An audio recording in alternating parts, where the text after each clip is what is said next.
creator and sustainer of all things and all people. You are the source of all wisdom and light.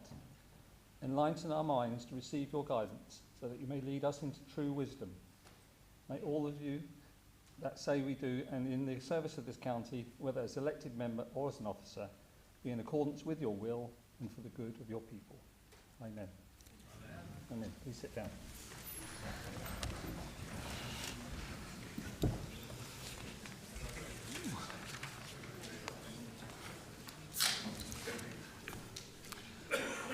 Okay, I'll just get through a few of the normal stuff. So the evacuation procedure.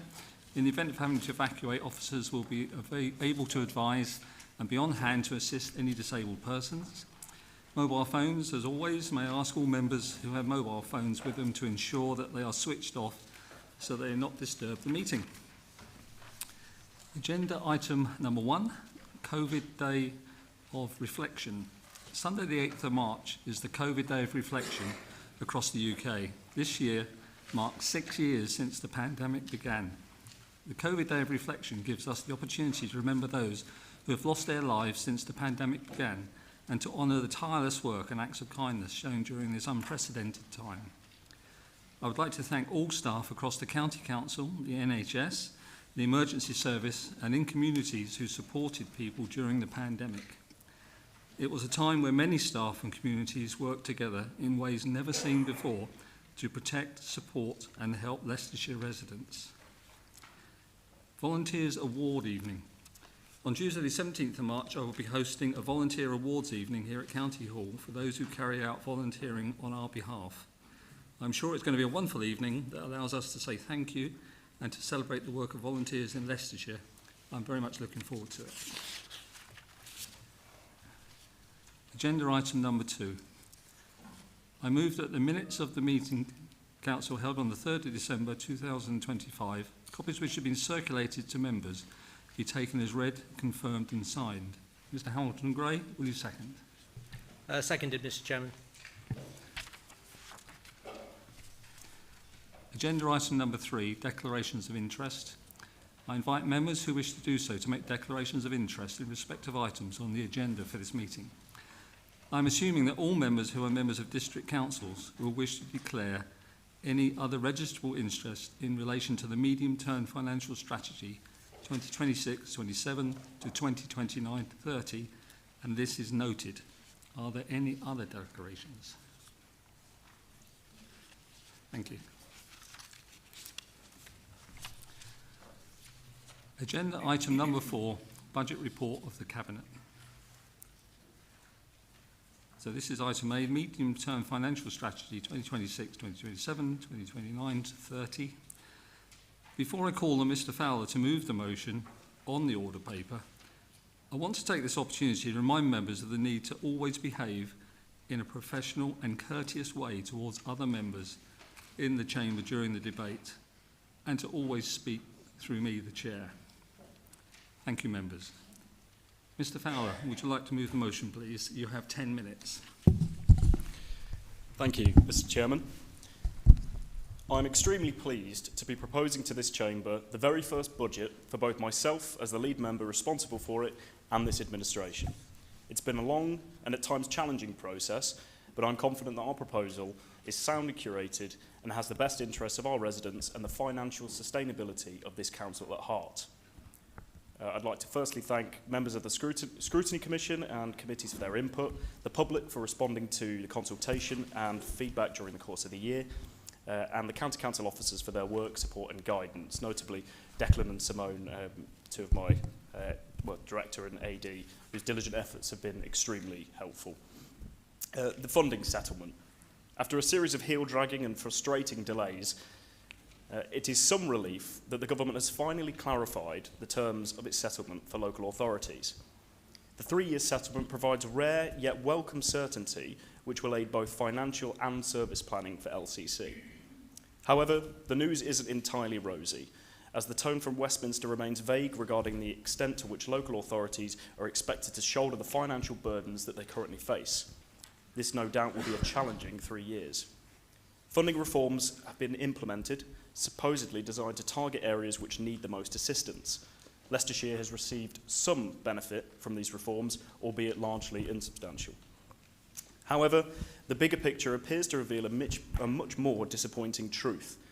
Backtracking on their own principles of being evidence-led and transparent, changes such as the continuation of the recovery grant and the removal of remoteness from most funding formulas will divert millions of pounds from Leicestershire to urban areas over the next 3 years, conveniently benefiting areas populated by Labour's voter base. Despite independent organisations, such as the Institute of Fiscal Studies, questioning the government's approach, they diverted even more money in the final settlement through the recovery grant to ministers' hand-picked councils. It is hard to see this as anything other than gerrymandering. SEND. I welcome the movement on the deficit built up until the end of March, with the government accepting 90% of the cost. However, it is difficult to be too grateful, as this problem was created in Westminster, and also there is a severe lack of clarity on future years, which is extremely disappointing still. Our intention, with cross-party support, is to continue to press government for an acceptable solution. Leicestershire will also have a louder voice in matters like this and the fair funding, as we are now rejoining the LGA and County Councils network. Key pressures. A vast majority of the financial pressures continue to be from social care and SEND, accounting for over 90% of the £127 million 4-year growth requirement. In particular, £55 million has been allocated for pay and price inflation by the financial years 26, 27 and beyond. The majority of these pressures are unavoidable due to the nationally set national living wage, which is a significant influence on social care contracts, pay awards and increases to running costs driven by the levels of inflation. That said, despite pressures, there is also a raft of saving initiatives underway and planned for the future here at LCC. Savings of over £114 million have been identified to help mitigate the additional costs, including £48 million for council services and £66 million to reduce the deficit on the high needs budget. These savings are over 1/3 higher than when my predecessor stood up a year ago, £33 million and £52 million last year. These have all been conducted in-house. On top of that, this administration has also ushered in a new wave of savings in an unprecedented manner. Spearheaded by our partners at Newton, the efficiency review promises to generate tens of millions in further savings initiatives, with over £4.5 million already added to the MTFS, despite still being in the early stages of the programme. I must emphasise that this is a long-term process. Rome wasn't built in a day, after all. That said, myself and the rest of the Cabinet have complete confidence in Newton's work, and staff here at LCC are working excellently alongside them to drive the initiative forward. On to council tax. I recognise that this is a crucial decision, as 70% of LCC's core spending power is raised from council tax. That said, I nor this administration will not treat the taxpayers of Leicestershire as a blank cheque to exploit. It should not be the default attitude of any administration, no matter how challenging the circumstances, to automatically charge our hard-working residents the maximum increase in their council tax bills. It is for that reason that I'm proud to propose the lowest council tax increase for Leicestershire in over a decade, at 2.99%. This will still generate £13 million in income each year, which is a significant amount and recognises the demand and cost pressures that the council is under. Such an increase comes slightly under the rate of inflation and therefore means a real terms freeze of the cost of council tax. I should be clear, no, it is not an outright freeze, as much as that remains our long-term ambition. Currently, this balances the need of both council finances and resident impact. Consultation response to this was that the most popular route was chosen, with 36% of people preferring the 2.99% and 32% and 33% being either a higher or a lower increase. All of this means that we can deliver a balanced budget. Despite savings, there still is a funding gap for all years of the MTFS. We have inevitably had to use budget equalisation reserves, and it isn't ideal in the long term for financial sustainability. We do recognise that, but we are determined to get income and expenditure in line across the course of that 4 years. We inherited a forecast deficit. Last year, the 26-27 financial deficit was predicted to be £37 million. Now it's less than half that, at £15 million, so it's not all bad. In terms of capital programme, it consists of £501 million over the MTFS period, of which 134 is in 26-27. Investments in priorities are in areas such as roads, infrastructure and new school places. On the funding shortfall, we are down to 65 million compared to 84 last year, so there is tangible progress there as well. On to the actual results of the changes in the final settlement that I mentioned. While some positive news on SEND that has freed up some one-off money, there are no guarantees for future years, as I touched on. As the Office of Budget Responsibility pointed out, funding for the multi-billion-pound cost of SEND has not been identified by government long-term. With the accounting override ending in March 2028, it is vital that we maintain a disciplined approach and focus on long-term fixes to our financial issues. This is why we propose allocating the benefit of the final settlement as follows. £2.5 million to ensure that we can balance not just next year's budget that's statutory required, but a second year to give us breathing space. £10 million will also go towards the cost of LGR, which is a significant undertaking to get right. It's also pleasing that the government announced on Monday that they haven't just decided to restore democracy, but will also be providing a contribution to LGR costs, so we won't have to foot the entire bill for that either. Another £10 million to invest in improvements coming out of the efficiency review, as mentioned, and this will allow investment in advance of savings before they're able to wash their own face, so to speak.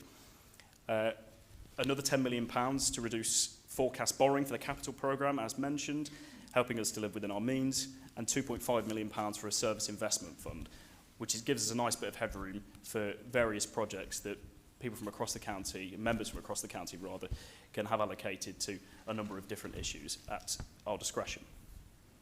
So to summarise, Mr Chairman, we've made a good start to closing the financial gap, but this needs to continue to be the focus next year. The efficiency review is perfectly timed to support this, and members can expect a report in the financial year on the proposed programme of activity. This won't be a crude cost-cutting exercise. The programme will need to ensure that service demand can meet it in a different way, and it is vital residency and improvement in the services they receive. I haven't got the rest of my thing, but yeah, I'm happy to propose this budget, and I hope members will support it. Thank you. Thank you very much, Mr Fowler. Mr Harrison, would you like to second the motion? Mr Chairman, yes, I would indeed. Thank you. Thank you so much, and I understand and you I want would like to reserve my comments for later. Thank you, Dan. Thank you very much. I will now open up the item for debate. Members who wish to speak have 5 minutes each. Please note that anyone moving an amendment should not speak on the original motion. Okay.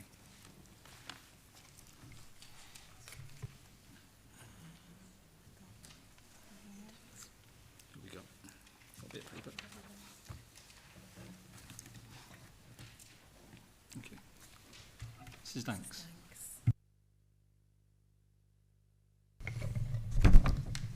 Mr Chairman, my constituents in Mount Sorrel and Rothley are already paying some of the highest council tax charges in Leicestershire. This, along with paying very high energy costs, rising food prices and faced to endure a very heavy tax burden, cannot be expected to shoulder the higher rise of 4.99%.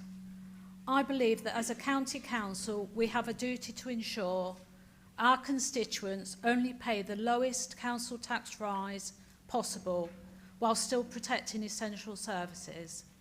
This is why I support a rise of only 2.99%. Thank you, Mr Chairman. Thank you, Mrs. Danks. Is there any other questions? Statements?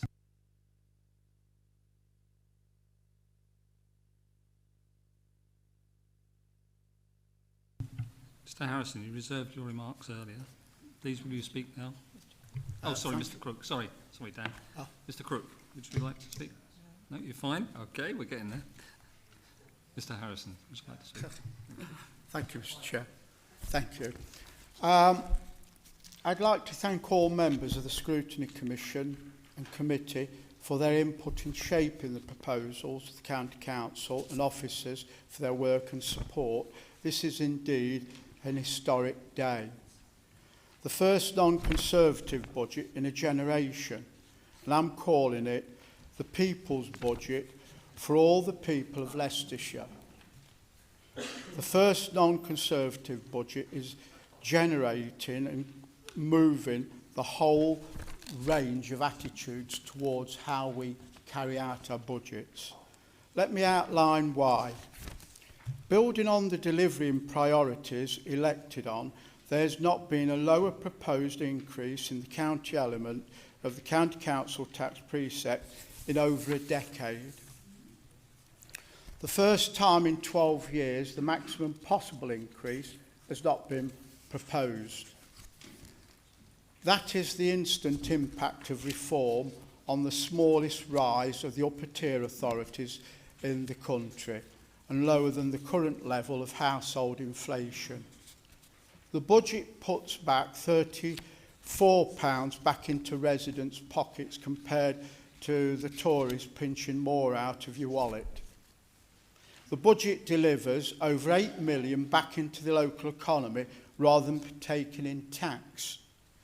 We are working hard to maintain our roads despite years of underinvestment and have completed 6,975 pothole repairs since May last year. Over the 4 years, we plan to spend £250 million fixing and improving Leicestershire highways network. We'll also provide a one-off 100k to develop the flood warden service, creating 5 pilot sites, working with resilience teams and modelling to set on the permanent basis. We recognise the growing impact of flooding. Our residents, communities and so a further 50k has been earmarked to review the County Council's key partners to prevent and reacting to the flooding. That will probably mean talking to local water authorities, working with them, explaining the problems, because we won't be able to afford all the heavy engineering that will be needed to do it, and there will be engineering needed. 87 million improving schools and delivering additional places, including 27 million for special education needs. But it doesn't stop there. The budget also puts money where it's most needed. We have prioritised our additional funding for social care, 58 million for children, including 28 million next year. 30 million for adults, including investment on an improvement plan to deliver and improve CQC rating. 13 million spent for SEND transport.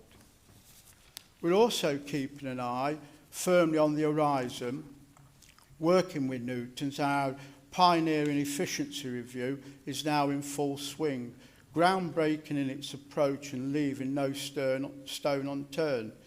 It has already identified 4.5 million savings, including this budget, generated by expanding specialist teams supporting people to regain their independence. I'm confident the efficiency review will deliver not just savings, but enhanced services for our residents, communities, and leave a lasting legacy for Leicestershire. We commissioned Newtons in support was in the funding the 90 million gap that we inherited. We're very confident we'll achieve this goal. This is particularly important when you consider this council's yearly budget totals £613 million, or £1 billion if including all grants, incomes related to specific services. You have 30 And this amounts... Dan, you have 30 seconds. Okay, right, this amounts to 20 million every week supporting critical services for people of Leicestershire. We also need to be mindful of the future and plan ahead for local government reorganisation. So it's important to get this right and appeal to all members of this council of every political persuasion, none to back this budget as there's something in it for everybody. And I'm delighted to support the budget and recommend it to the council for approval. Thank you, Mr. Chairman. Thank you, Mr. Harrison. Before I ask Mrs. Taylor to move her amendment, I would just explain to members how this section of the meeting will work. There will be a single debate on all 6 proposals being put forward in the amendment by Mrs Taylor. Once everyone has spoken and members can speak about one or all of the proposals under consideration, then we will move to the vote. There will be 6 recorded votes, 1 on each of the 6 proposals. We will take the proposal at table A first, then table B, and so on. There will be no opportunity for further debate between the votes. Mrs Taylor, I now call on you to move your amendment. You have 10 minutes. Thank you. Thank you, Mr Chairman. I just want to begin by noting the process that brought us here. So back in October 2025, I asked the leader whether a cross-party budget working group could be established. Such a group would have allowed members from all parties to contribute their views early on, helping a minority administration shape a balanced budget with broader support across the council. Unfortunately, the leader rejected that proposal, and so we will spend this afternoon considering a number of amendments from different groups in this chamber. And I just want to say the administration have only been able to produce a balanced budget by using £15 million worth of reserves so far. And I think we just need to put out there that those reserves have been banked from previous administrations of this council. And if we hadn't had good financial management, there wouldn't be any reserves to draw on. So we just need to make that point clear. Our amendment package sets out proposals aimed at strengthening a number of practical, operational areas that directly affect daily life across the county. These include highways, road safety, drainage, digital reporting routes and winter resilience. The overall theme of the package is to prioritise practical improvements, support preventive maintenance and make use of technology and local insight. Many of these proposals reflect issues raised regularly by residents through casework, community meetings and service reporting channels. Each amendment will be dealt with separately as is identified, and we're doing that to allow members to support elements individually based on service need and the local context. Most of the funding for these items will come from the Investing in Leicestershire programme, and I'll explain more about this later on. Our first growth amendment is on a parking enforcement study. This study will enable a clearer understanding of parking-related issues in various parts of the county. It will help identify areas where inconsiderate or unsafe parking affects visibility, safety or congestion. It supports evidence-based decisions on potential enforcement models and may help improve traffic flow around schools, shops and residential streets. Our second one is a residents reporting app. This funding enables to look at the development of a streamlined reporting system for highways and environmental issues, to investigate a faster, more accessible way for residents to log issues such as potholes, block gullies, overgrown vegetation or street lighting. It would allow reporting with photographs, location pins and status updates. It would improve transparency about the progress of reported problems. The third one is our Council Grip Bin Fund. This supports local areas where winter conditions present particular challenges. It will help to reduce slips, trips and falls during icy periods, support school routes, steep inclines and vulnerable resident areas. It would also provide local flexibility where grip bins are needed for community safety. Our fourth one is the gully cleansing enhancement. This would increase the frequency of coverage of gully clearing in areas with drainage concerns. It will reduce surface water pooling that can cause localised flooding, help protect nearby homes, public spaces and road surfaces. It can also improve safety for pedestrians, cyclists and drivers during heavy periods of rain.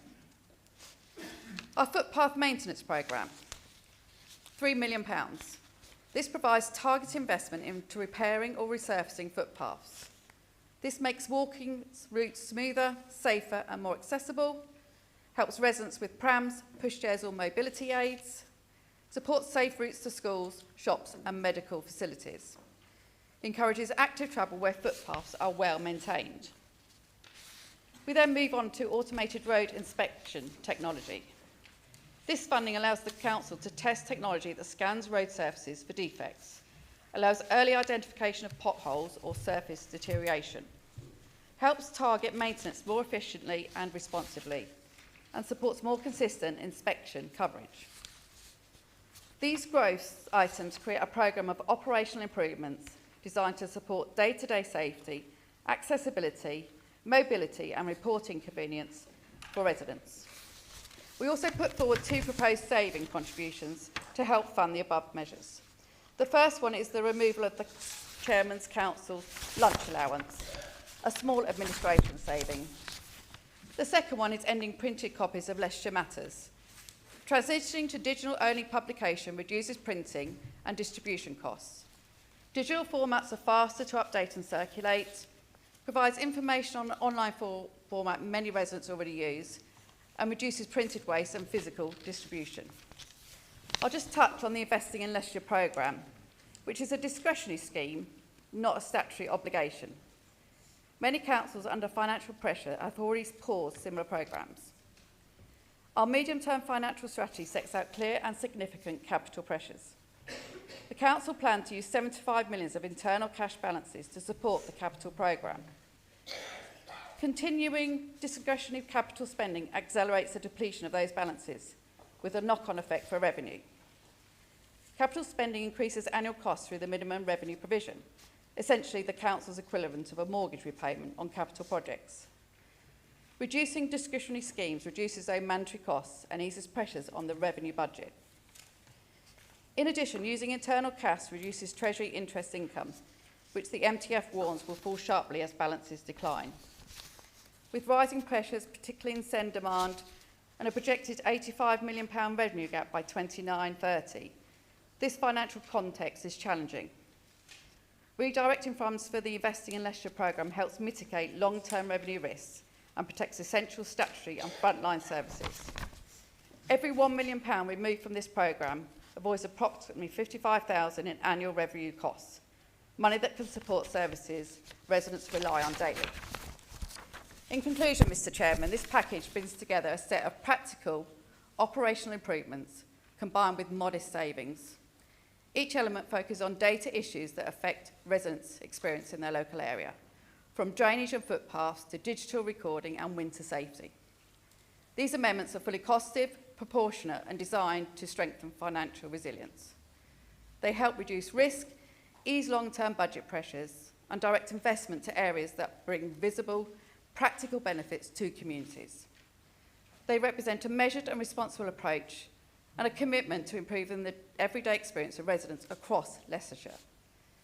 Members will be able to consider each amendment on its own merits, and I commend the package for your consideration. Thank you very much, Mrs Taylor. Mr King, would you second the motion, please? Yes, thank you, Chairman. I wish to second the motion, but reserve my right to speak. Thank you. Thank you very much. I now open up the item for debate. Members who wish to speak have 5 minutes each. Please note that any member moving a further amendment should not speak on this amendment. So, Mr Smith, please.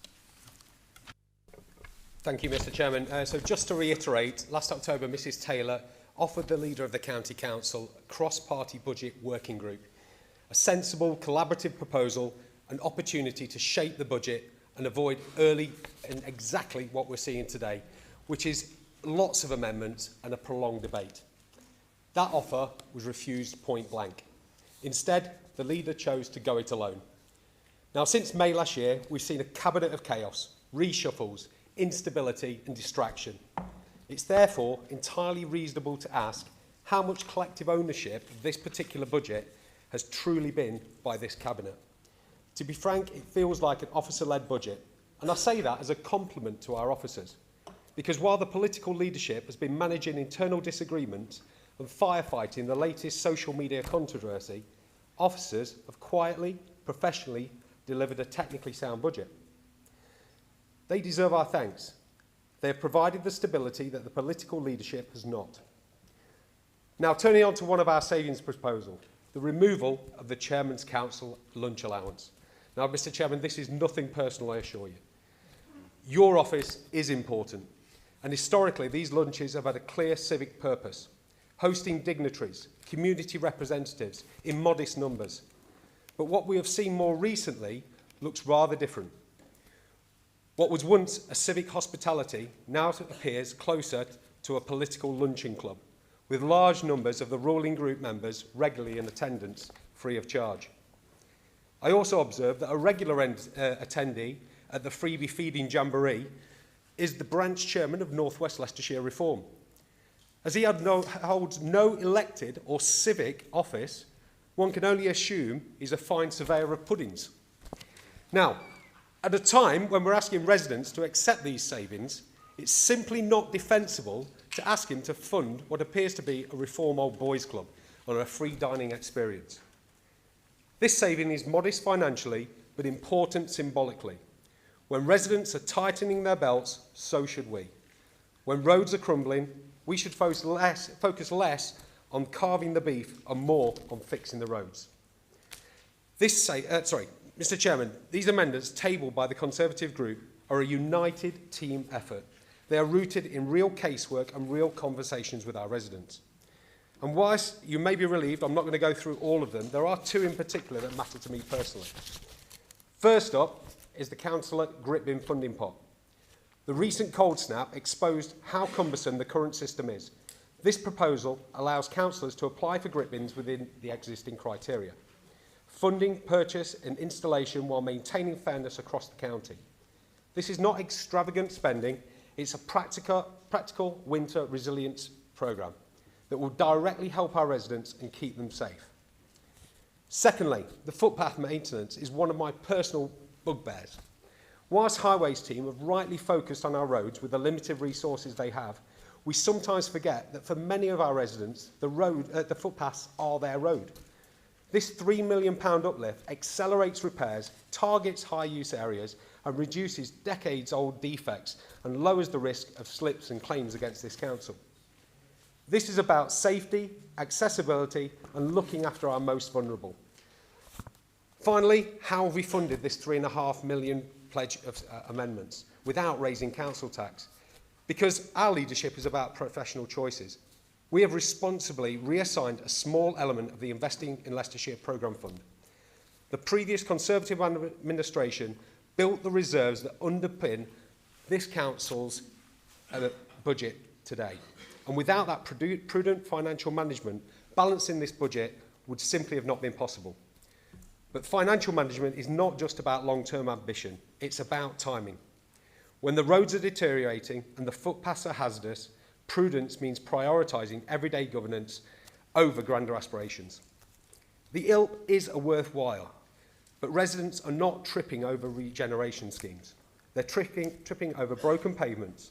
They're driving over potholes, damaging their cars. They're navigating flooding roads. By modestly redirecting some of the investment funding, we have invested directly into the residents of Leicestershire. Chairman, our amendments show that it is possible to protect taxpayers, invest in frontline services and exercise sound judgment. And perhaps most importantly, they show that leadership is not shutting down collaboration, reshuffling responsibility or dining comfortably while the taxpayers pick up the bill. It's about listening, prioritising and delivering. That's why this amendment do just that. And that's why I urge all members to support them. Thank you. Thank you, Mr Smith.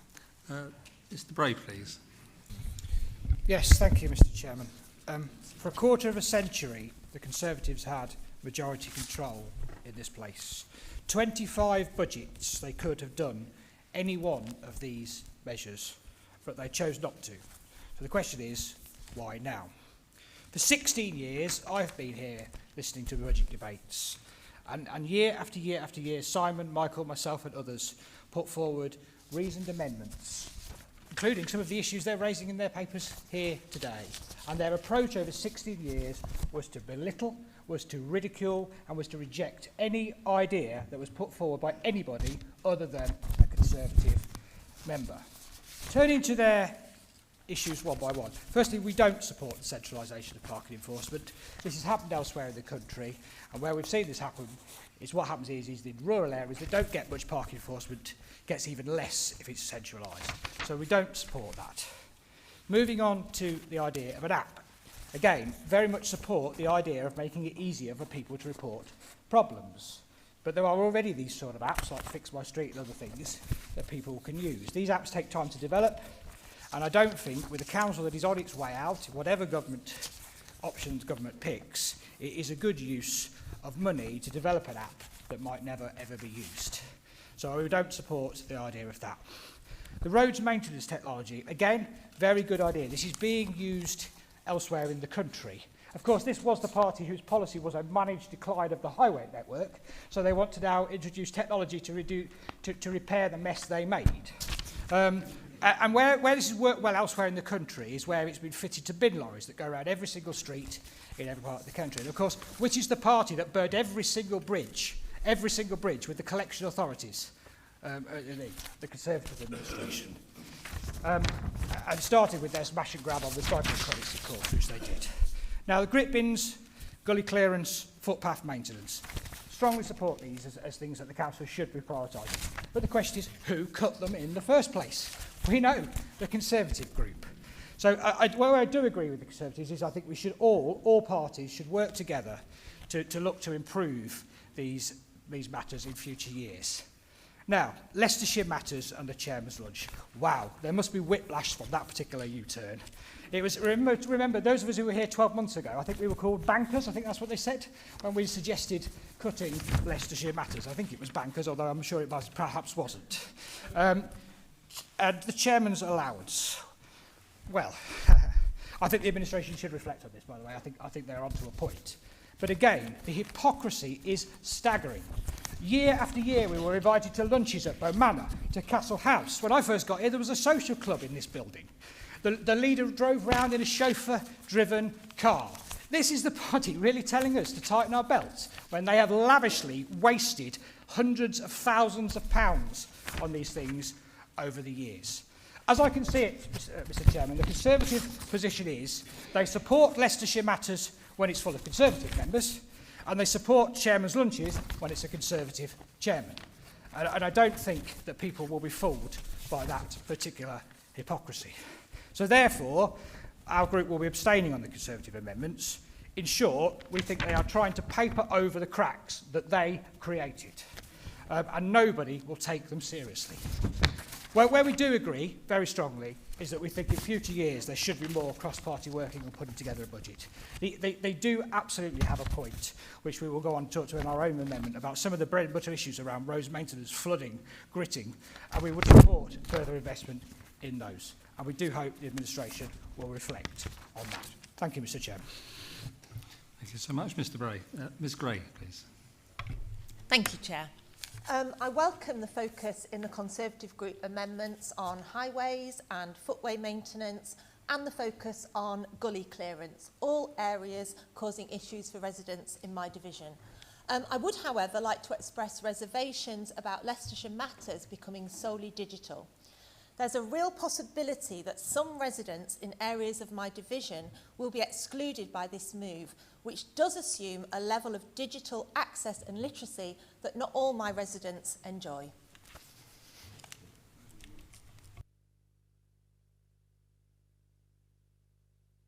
Thank you so much. Mrs Page. Thank you, Chairman. Boo-hoo-hoo. Isn't it always a budget time where we all play politics? Nobody ever thinks of the poor residents out there who are still in Leicestershire in an underfunded authority. And all of this amendment is doing is trying to give some services, additional services back to our residents. This is not about... We're in unprecedented times. We have to somehow find a couple of pennies and trying to make this work. So what if we cut the chairman's budget? It's not the end of the world, you know, and so what? But at the end of the day, what we're trying to deliver, it is a service to our residents. Their council tax are still going up. I was at the doctor's yesterday, in case you wanted to know that. And the nurse said, I'm leaving. And I said, why are you leaving? And she said, I've got to go into another shire. I can't afford the council tax anymore. And I went, what do you mean? She said, £4,000 a year is a lot. And I said, well, I'm afraid I'm a councillor, but I can't do anything about it. I don't get a rebate for being a councillor. I pay the same as you do. And she said, but I don't see an awful lot of services for my money. And so little things like potholes and pavements are things that we can give back to the residents. And so I think instead of fighting, why can't we all, just for once, come together on this amendment, vote for it, take it forward for another year, and then evaluate the situation and see how we go. Thank you. Thank you, Mrs Page. Mr Grimley, please. Thank you, Chair. It's just interesting listening to Mr Harrison talking earlier. I think he's been a councillor for 8 years. Perhaps he can advise how many times he had voted for the budgets that have been proposed when he gets his return bit. But that aside, these amendments are really good. They're things that my residents want in Birstall. I've got roads that people are saying the footpaths need sorting out. They are quite bad ones. Residents, come to me about parking. Residents come to me about grit bins more recently. Actually, because of the cold weather, I did actually look at the grit bin situation. I think there's 4 in the whole of Birstall or something on that sort of ilk, which is absolutely terrible. Outside of my division, I do know that new developments have been going up over the last 10 years. They don't have grit bins. Who's paying for it at the moment? Well, parish councils are strapped for cash. The residents are really concerned about these little things. It's just the small bits that they are interesting in.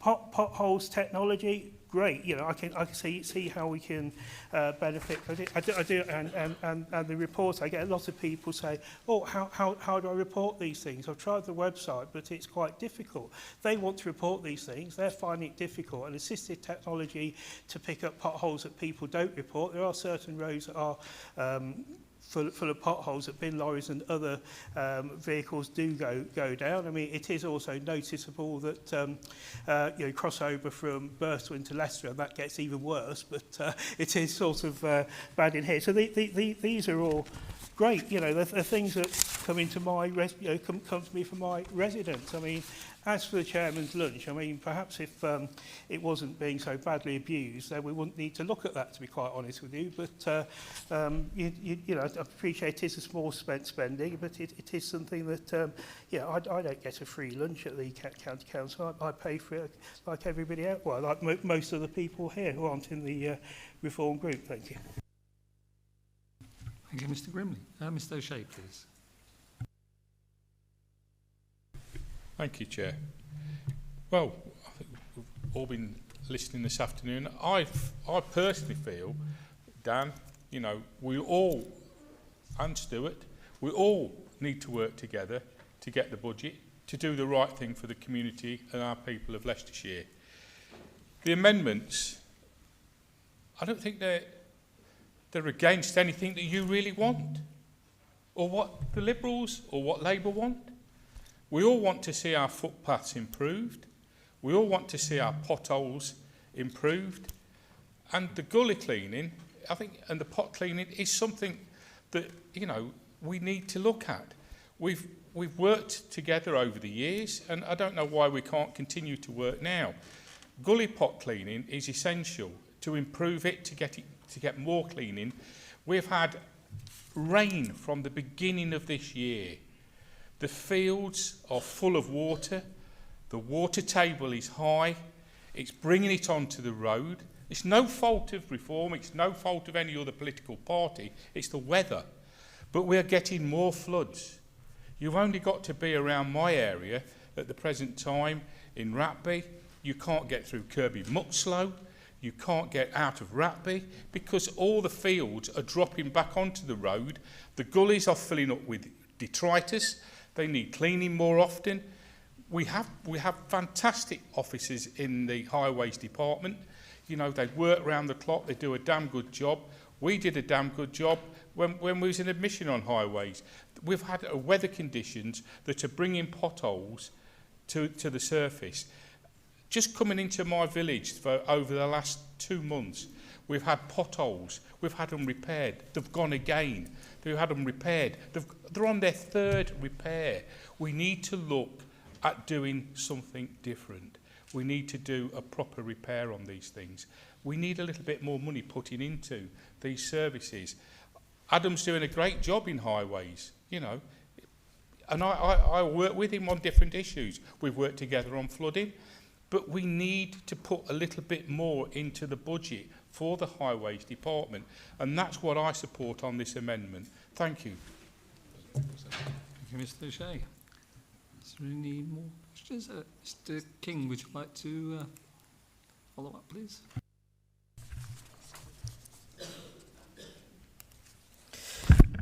Yeah, thank you, Chairman. Mrs Taylor and my other colleagues have set out the operational detail and financial mechanics, and so I'm not going to repeat those. Instead, I want to address the broader context in which this budget sits. But before I do, I'm slightly bemused by the hypocrisy of one or two colleagues on other groups. But anyway, we'll let that pass for the time being. But the reality is we face three serious realities. First of all, a significant medium-term financial gap, uncertainty around local government reorganisation, and increasing pressure from large-scale development without upfront infrastructure certainty. And that combination demands discipline. So when we scrutinised this budget a few weeks ago, and actually starting in the autumn, the leader said he could touch, smell and see the tens of millions in savings to be delivered. I wish I could see them as clearly as he can. Because when I look at the numbers, what I see is a continued reliance on reserves and internal balances to support the administration's position. And as we all know, reserves are not savings. They are not structural reform. They are not a finite buffer. Sorry, they are a finite buffer. They can only be spent once. Once they're gone, they're gone. The much vaunted DOGE programme, if that had embedded tens of millions in recurring efficiencies, would have seen the medium-term gap narrowing structurally. But the papers tell us a different story. At the same time, we're advancing major development sites. I mean, an example in my area would be Lutterworth East, which the County Council is the promoter of. And we have limited capacity to forward fund the infrastructure that these schemes require. And we mentioned earlier, new schools, new roads, junction upgrades, strategic transport links. Instead, we remain totally reliant on developer 106 contributions triggered over time as houses are built, which means that infrastructure has to follow development rather than enabling it. It means delivery is phased, delayed and often reactive. And in the environment of local government reorganisation uncertainty, further uncertainty was cast the other day by the government, it risks capital being tied up in long-term schemes without clear acceleration of forward funding, and it reduces flexibility at the time we need it most. So we must be disciplined about where capital is allocated, and this is what this amendment does. It reprioritises within the existing envelope towards visible preventative infrastructure that benefits communities now, footpaths that prevent injury and claims, drainage that reduces flooding and protects roads and our residents, technology that helps improve identification of defects and reduces long-term repair costs, practical modernising measures to improve efficiency and effectiveness. Chairman, rhetoric is no substitute for serious reform. It is measurable, it's disciplined, it is delivered.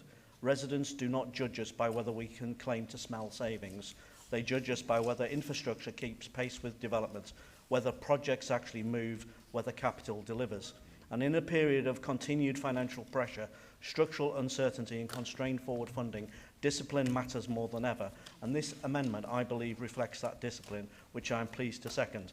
And I do encourage colleagues from all sides to put aside their tribal loyalties or sour grapes and support these practical amendments. Thank you. Thank you, Mr. King. Mr. Fowler, would you like to use your right to reply? You have 10 minutes. No, I've got nothing to add, Mr. Chairman. Okay, thank you very much. We now move to the vote. So I previously outlined there will be a recorded vote on each of the proposals included in the amendment. We will vote first on Table A, which is parking enforcement, feasibility and model development. I will hand over to Fiona to record the vote. Thank you. Thank you, Mr. Chairman. So I'll start with Mr. Abbott. Against. Mr. Bailey. For. Dr. Bloxham. Mr. Bohm. Mr. Bowles. Abstain. Mrs. Bottomley. For. Mr. Bradshaw. For. Mr. Bray. Mrs. Broadley. Abstain. Miss Butler. Mr. Chapman. Mr. Charlesworth. Mr. Cook. Mr. Crook. Mrs. Danks. Mr. Durrani. Mr. England. Mr. Fowler. Mr. Galton. Mr. Gamble. Ms. Gray. Mr. Grimley. Mr. Hamilton Gray. Against. Mr. Dan Harrison. Mr. Paul Harrison. Against. Dr. Hill. Mr. Holt. Mr. Innes. Mr. King. Mrs. Knight. Mr. Lovegrove. Mr. MacDonald.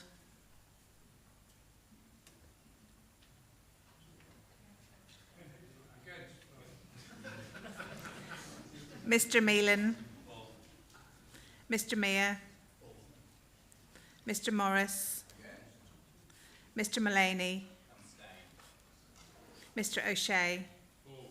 Mr. Orson. Mr. Page. Mrs. Page.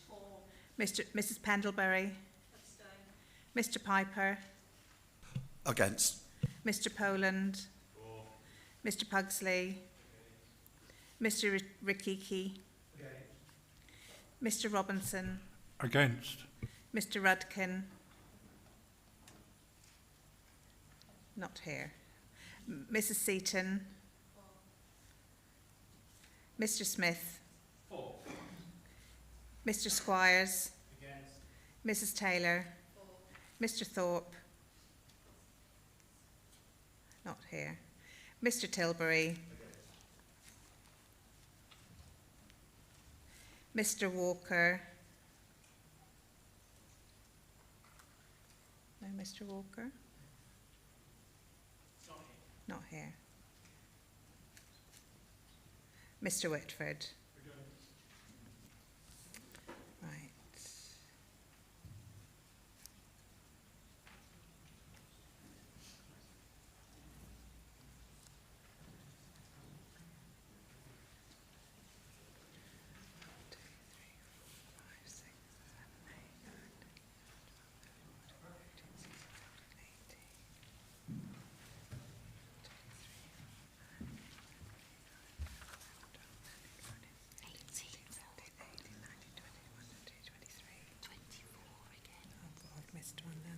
Who's not here again, remind me? Mr. Thorpe, Mr. Walker, Mr. one Thorpe other. and Mr. Rudkin. Mr. Rudkin. Ah, I've got him, so he's not here. Right. So just to confirm, there's 18 votes for and 24 votes against. Thank you, Fiona. So the proposal has not passed. We now vote on Table B, Development of a Residents Act for Highways Reporting. Again, I'll hand over to Fiona to conduct the vote. Thank you, Mr. Chairman. So, Mr. Abbott. Mr. Bailey. Dr. Bloxham. Mr. Bohm. Mr. Bowles. Mrs. Bottomley. Mr. Bradshaw. Mr. Bray. Mrs. Broadley. Miss Butler. Mr. Chapman. Mr. Charlesworth. Mr. Cook. Mr. Crook.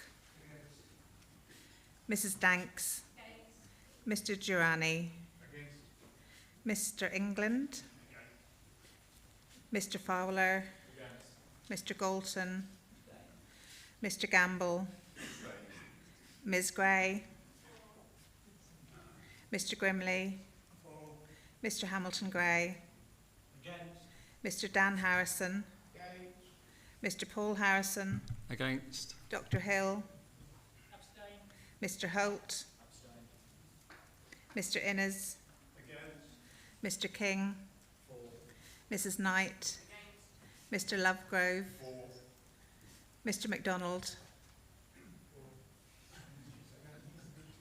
Mr MacDonald, against, right. Mr Meelan, Mr Meyer, Mr Morris, Mr Mullaney, Mr O'Shea,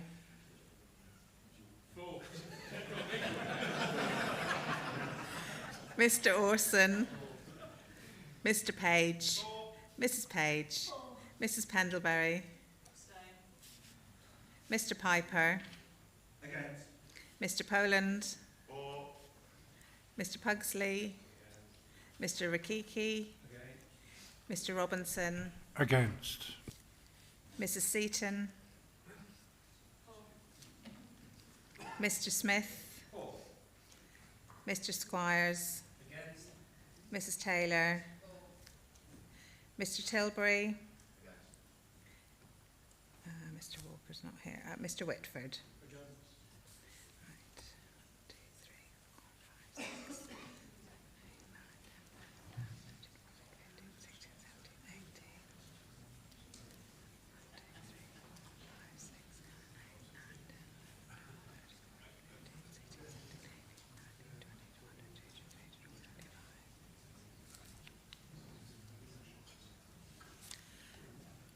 So that's 18 votes for and 25 against. Thank you, Fiona. The motion has not passed. So we now vote on table C, investment in innovative technology for road maintenance, automated road inspection, and again I'll hand over to Fiona. Thank you. Thank you, Mr Chairman. Mr Abbott. Mr Bailey. Dr Bloxham. Mr Bohm. Mr Bowles, Mrs Bottomley, Mr Bradshaw, Mr Bray, Mrs Broadley, Ms Butler, Mr Chapman, Mr Charlesworth, Mr Cook, Mr Crook, Mrs Danks, Mr Durrani, Mr England, Mr Fowler, Mr Goldson, Mr Gamble, Ms Gray, Mr Grimley, Mr Hamilton Gray, Mr Dan Harrison, Mr Paul Harrison, Against. Dr Hill, Mr Holt, Mr Innes, Mr King, Mrs Knight, Mr Lovegrove, Mr MacDonald, Mr Meelan, Mr Meyer, Mr Morris, Mr Mullaney, Mr O'Shea, Mr Orson, Mr Page, Mrs Page, Mrs Pendlebury, Mr Piper, Mr Poland, Mr Pugsley, Mr Rakiki, Mr Robinson, Against. Mrs Seaton, Mr Smith, Mr Squires, Mrs Taylor, Mr Whitford. Sorry. Why did I manage that? Mr Tilbury, I'm so sorry. Is that what you're against? There we go. Right. 1, 2, 3, 4, 5, 6, 7, 8, 9, 10, 11, 12, 13, 14, 15, 16, 17, 18. 1, 2, 3, 4, 5, 6, 7, 8, 24. So 18 votes for and 24 against. Thank you, Fiona. So the motion has not passed. Sorry, the proposal is not passed. So we now will vote on table D, Councillor Gripbin funding pot. Again, over to Fiona. Thank you, Mr Chairman. Mr Abbott. Mr Bailey. Dr Bloxham. Mr Bohm. Mr Bowles. Mrs Bottomley. Mr Bradshaw. Mr Bray. Mrs Broadley. Miss Butler. Mr Chapman. Mr Charlesworth. Mr Cook. Mr Crook. Mrs Danks. Mr Durrani. Mr England. Mr Fowler. Mr Galton. Mr Gamble. Ms Gray. Mr Grimley. Mr Hamilton Gray. Mr Dan Harrison. Mr Paul Harrison. Against. Dr Hill. Mr Holt. Mr Innes. Mr King. Mrs Knight. Mr Lovegrove. Mr MacDonald. Mr Meelan. Mr Meyer. Mr Morris. Mr Mullaney. Mr O'Shea. Mr Orson. Mr Page. Mrs Page. Mrs Pendlebury. Mr Piper. Mr Poland. Mr Pugsley. Mr Akiki. Mr Robinson. Against. Mrs Seaton. Mr Smith. Mr Squires. Mrs Taylor. Mr Tilbury. Mr Whitford.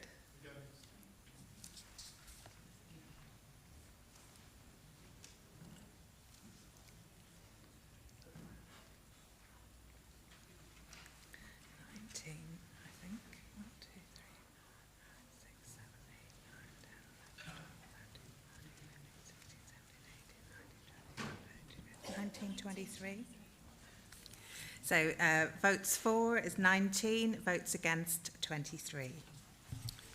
Thank you, Fiona. So that proposal is not passed. So we're now going to vote on Table E, additional resources for gully cleaning to prevent flooding. Again, over to Fiona. Finished. Thank you. Mr Abbott.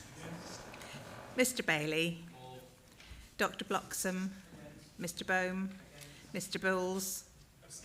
Mrs Bottomley. Mr Bradshaw. Mr Bray. Mrs Broadley. Miss Butler. Mr Chapman. Mr Charlesworth. Mr Cook. Mr Crook. Mrs Danks. Mr Durrani. Mr Egland. Mr Fowler. Mr Galton. Mr Gamble. Miss Gray. Mr Grimley. Mr Hamilton Gray. Mr Dan Harrison. Mr Paul Harrison. Against. Dr Hill. Mr Holt. Mr Innes. Mr King. Mrs Knight. Mr Lovegrove. Mr MacDonald. Mr Meelan. Mr Meyer. Mr Morris. Mr Mullaney. Mr O'Shea. Mr Orson. Mr Page. Mrs Page. Mrs Pendlebury. Mr Piper. Mr Poland. Mr Pugsley. Mr Rikiki. Mr Robinson. Against. Mrs Seaton. Mr Smith. Mr Squires. Mrs Taylor. Mr Tilbury. Mr Whitford.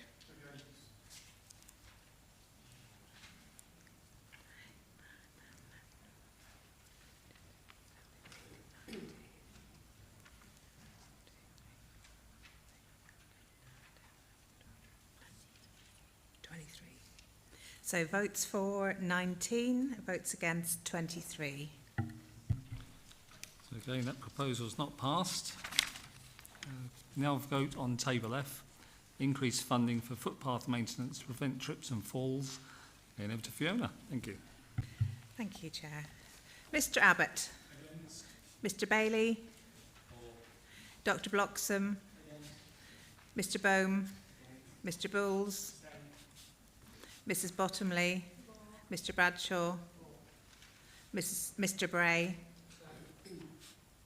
Mrs Broadley, Miss Butler, Mr Chapman, Mr Charlesworth, Mr Cook, Mr Crook, Mrs Danks, Mr Durrani, Mr England, Mr Fowler, Mr Galton, Mr Gamble, Ms Gray, Mr Grimley, Mr Hamilton Gray, Mr Dan Harrison, Mr Paul Harrison, Against. Dr Hill, Mr Holt, Mr Innes, Mr King, Mrs Knight, Mr Lovegrove, Mr MacDonald, Mr Meelan, Mr Mear, Mr Morris, Mr Mullaney, Mr O'Shea, Mr Orson, Mr Page, Mrs Page, Mrs Pendlebury, Mr Piper, Mr Poland, Mr Pugsley, Mr Akiki, Mr Robinson, Against. Mr Rudkin, oh not here, sorry, Mrs Seaton, Mr Smith, Mr Squires, Mrs Taylor, Mr Tilbury, Mr Whitford.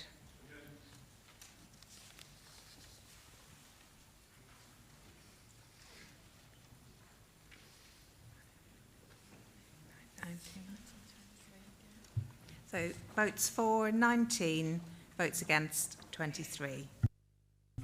Thank you, Fiona.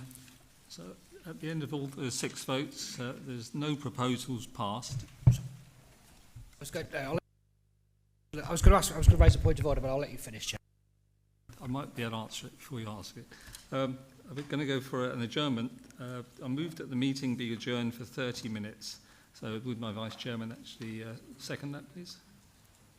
Seconded, Mr Chairman. Thank you. Yeah, Joe, it was purely to ask, actually, because while we're adjourning, there seems to be some consensus across the chamber on some of the things about grit bins, gully cleaning, flooding and other things.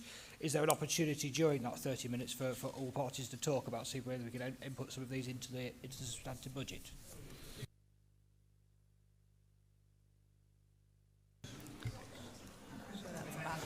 I asked, is there? But it's up to the parties if they want to speak to each other. Hang on a second.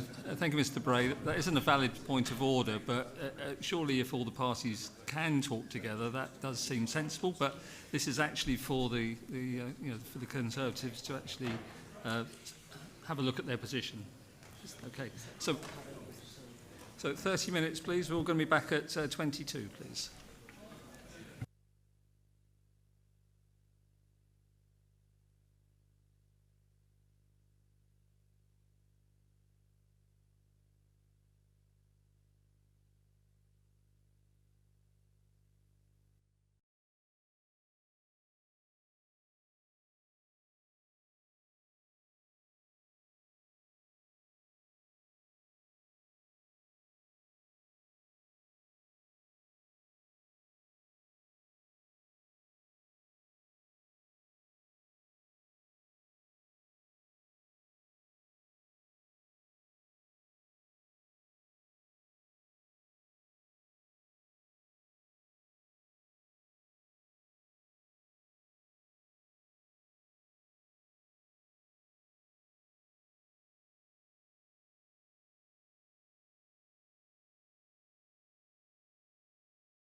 So reconvening.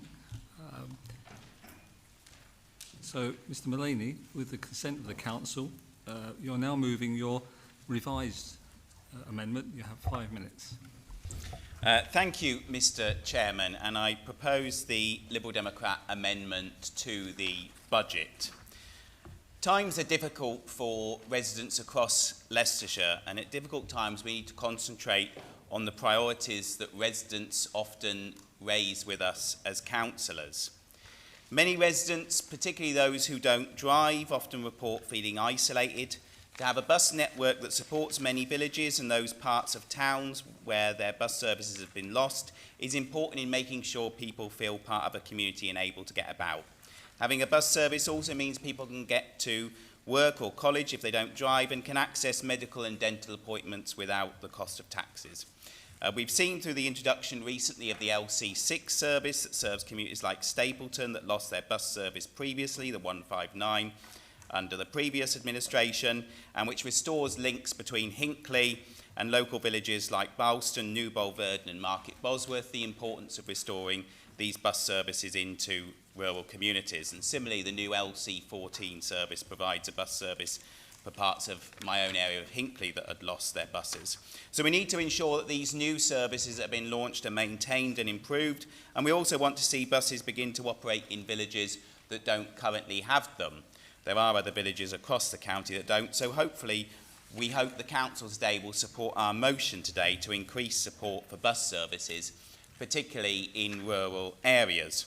Our amendment also refers to increase funding for cutting grass verges and clearing weeds on the sides of roads, gutters. This is a regular complaint which people raise with us, particularly in the summer months when grass verges can often look unsightly and unkempt.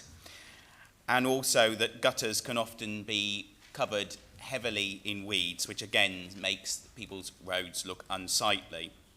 And these have got worse over the years as the number of cutbacks to the grass verges were reduced in previous years. And so what we're asking for today is increased investment in cutting grass verges and clearing weeds in gutters.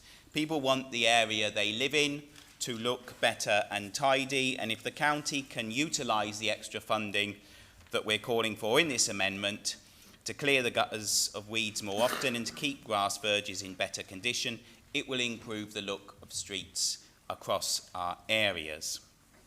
One issue people also raise is the state of footpaths and pavements. Many residents raise that they want to see more action, to see more pavements fixed, and therefore we are proposing a substantial increase in repairing pavements today that hopefully the Council will support, as well as a proposal for more funding for grit bins, another issue that residents raise.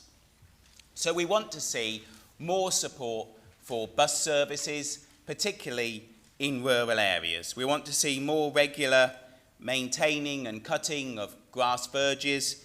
We want to see more regular clearing of weeds in the gutters on roads and pavements.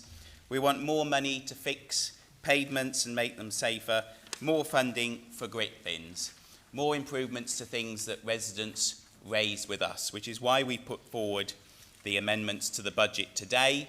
We want to improve the budget that has been put forward to include things that residents raise with us as their priorities, to ensure those things have more funding than they otherwise would have done if the budget had been passed unamended. So we believe that our amendment today improves the budget, ensures that there's more money going into those essential services that people want to see improved locally, and we hope that members will support our amendments to the budget today. Thank you. Thank you so much, Mr Mullaney. Mr Goulson, would you like to second, please? Second and reserve my remarks. Thank you, Chairman. Thank you so much. I will now open up the item for debate. All members can now speak on the amendment for 5 minutes. So, Mr O'Shea, please.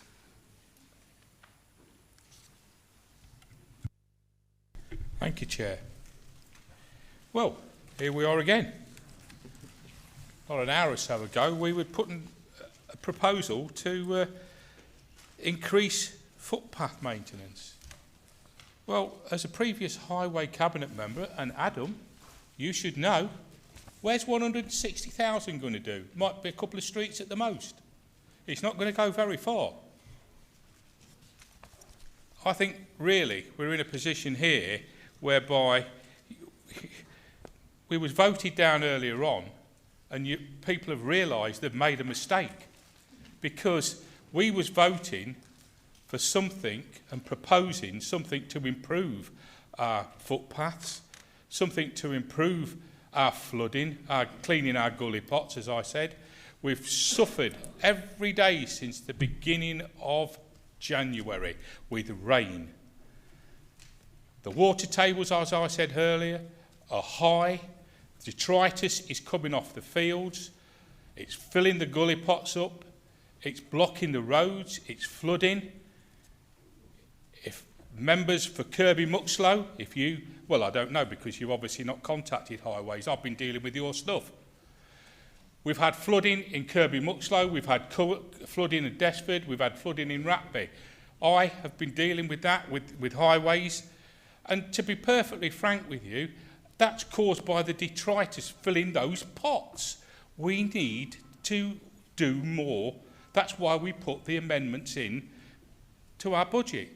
We hoped, we thought you would see that. You're all members. You must be contacted regularly in your areas for the footpaths, for the flooding. We all know that grit bins are an essential item. Parish councils, not all of them, can afford it. Yes, we support the money for grit bins. But why are you playing politics today, please? Tell me.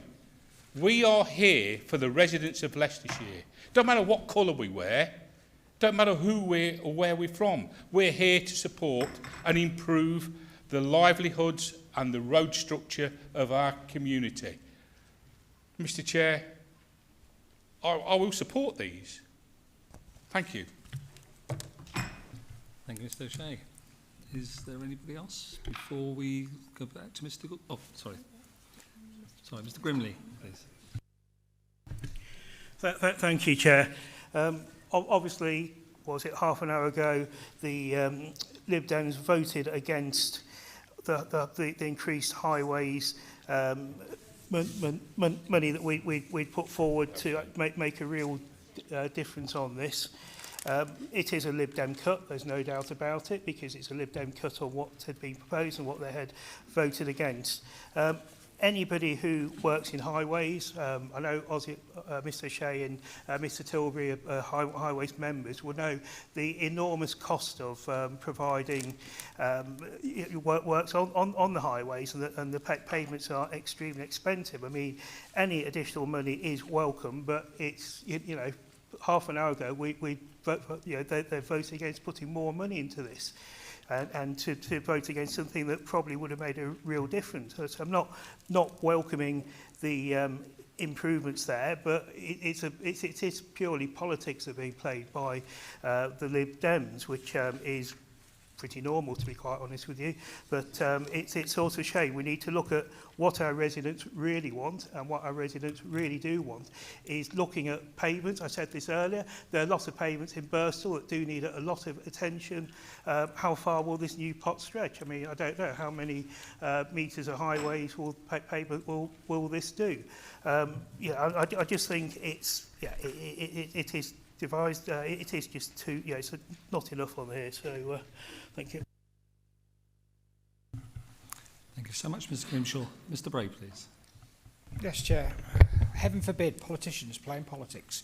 But nevertheless, look, again, I think it's all very well, our friends over here making these comments, but they just need to reflect on how they ran this council year after year after year, and their contributions at budget meetings year after year after year. What did Councillor O'Shea say? Well, you voted the proposal just to bring it back. Well, isn't that familiar? How many time after time, I can't hear, will tell you how many times we proposed things like LED street lighting. It was a stupid idea. 6 months later, they were introduced. Time after time after time, this was your approach. The thing that I thought was, your policy, through the Chairman, that their policy was a managed decline of the highway network. That was what it was stated. This is why their legacy was, we were red rated by the government as one of the worst maintained streets anywhere in the country under their legacy. So I think, it's not good that we get this. And I think the thing that's the most disappointing, I think, in the last hour was the fact that when we had the groups around here, Mrs Bottomley, Mr Charlesworth, Mr Mear, all of us were prepared to go and talk down to the leader and deputy leader of the council, Mrs Taylor stood at the door and refused to come in. And I think that says an awful lot, actually. We are here to play. We are here for our residents.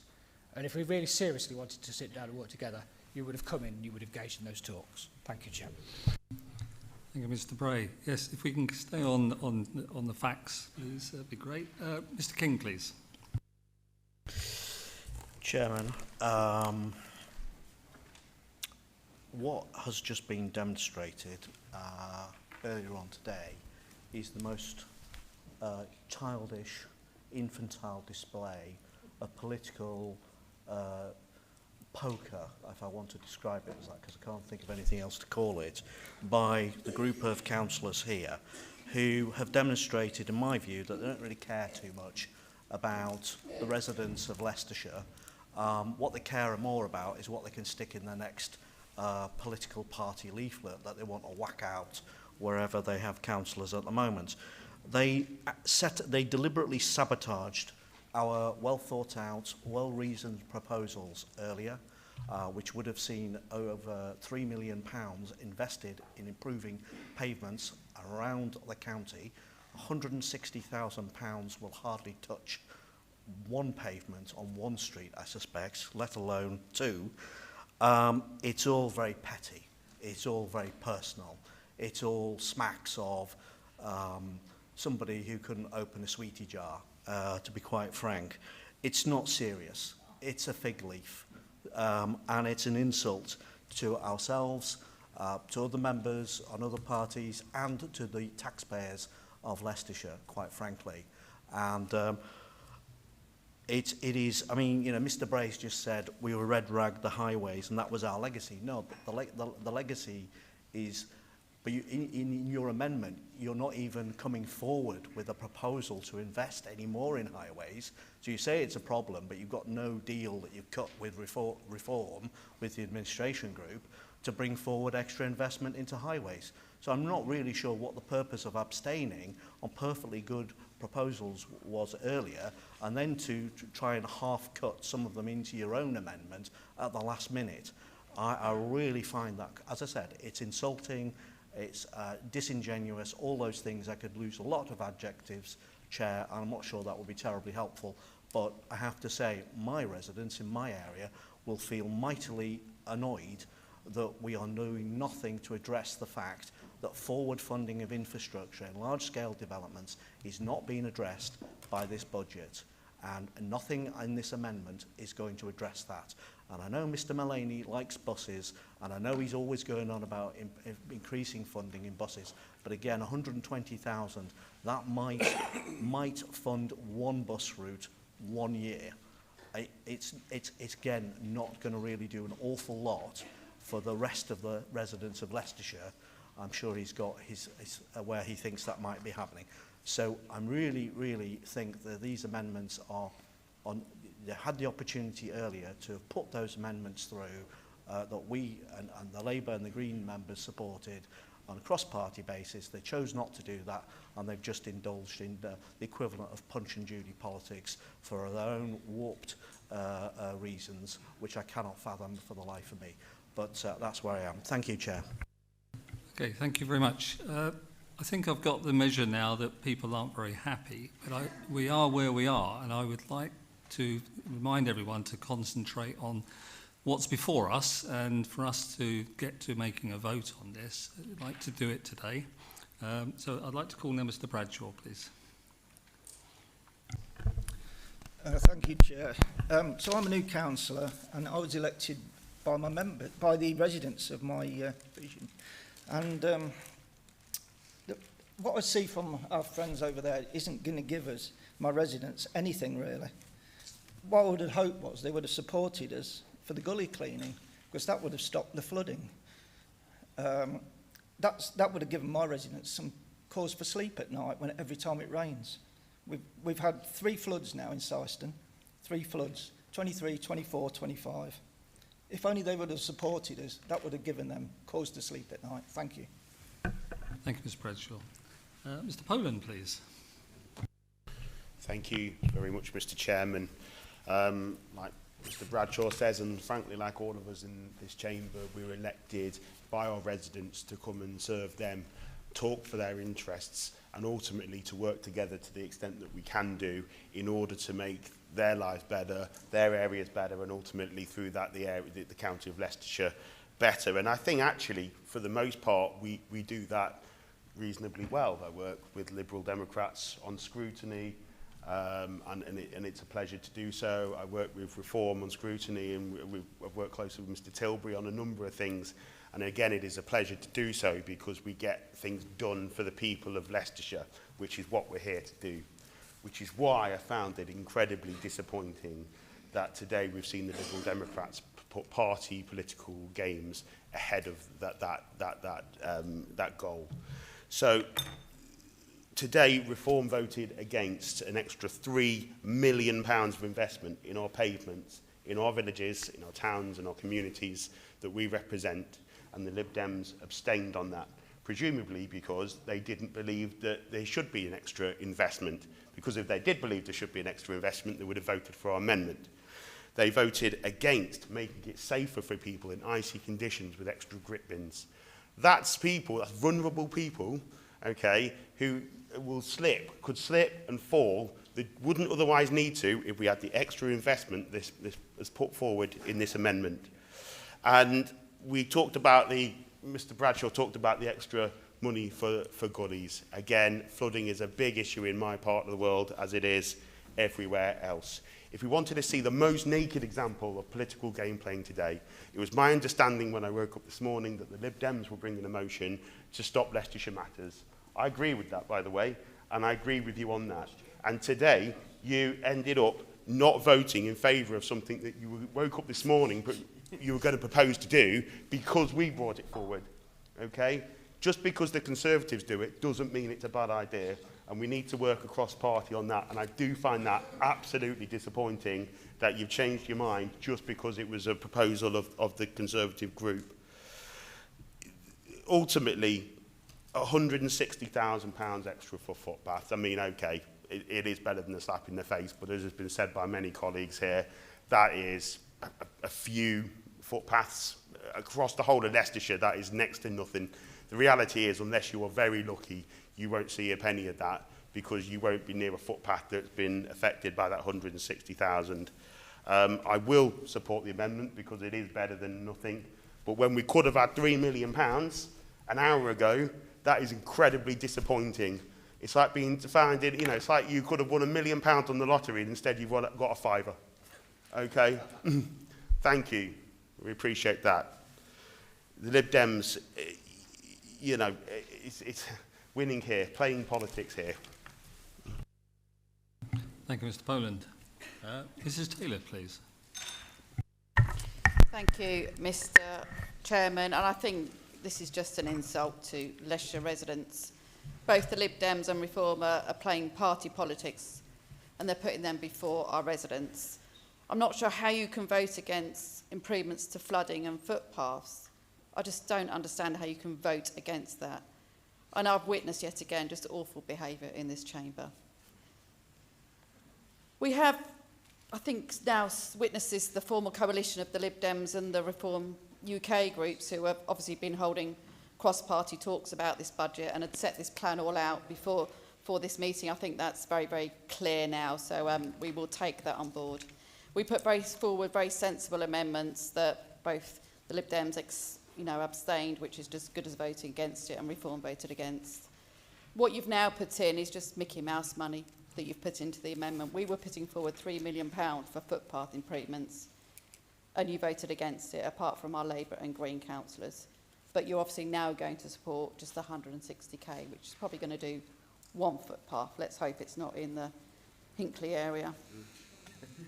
I think it's just disgusting. I think what's more disappointing is Mr Tilbury. I had huge respect for you as the lead member for highways. I thought you were doing a fantastic job.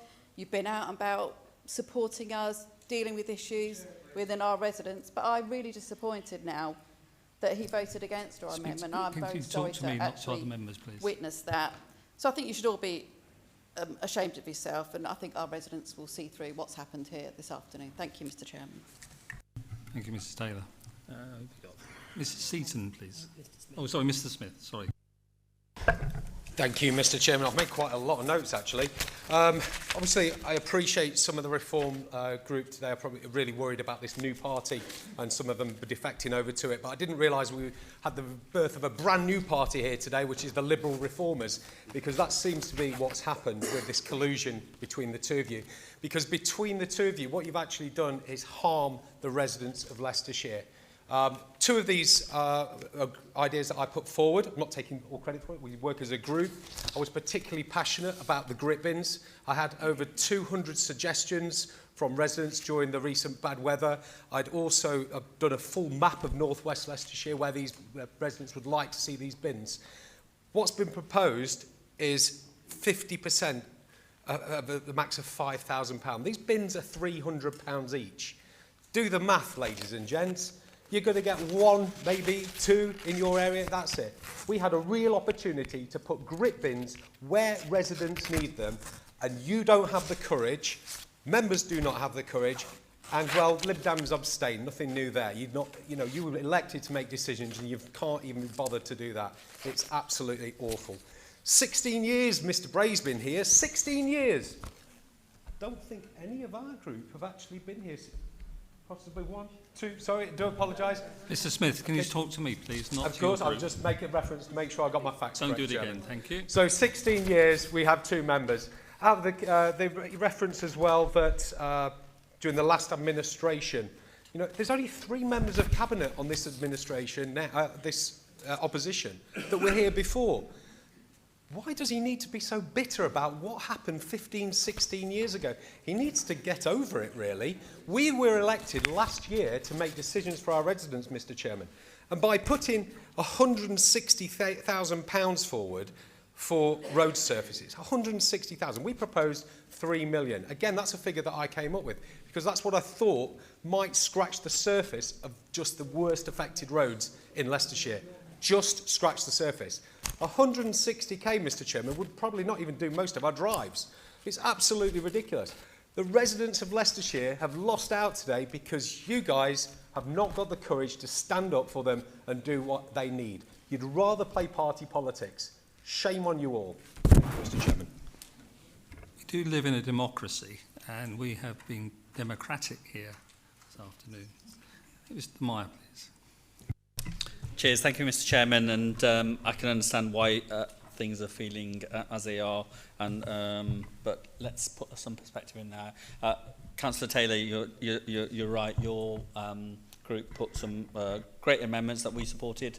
One or two things we thought were borderline, but we supported. We thought this would advance the residents' lives in Leicestershire, especially the footways and pathways. I thought that was a substantial amount of money to go into, and we could have some increase in spend in our own divisions because of the amount involved. However, we can only look at what's been put in front of us, what has been already. Unfortunately, we've lost the lottery, I think. So we've already lost that unless somebody changes their minds. But so in front of us, buses, yes, £120,000 towards subsidising buses. I don't think that's enough.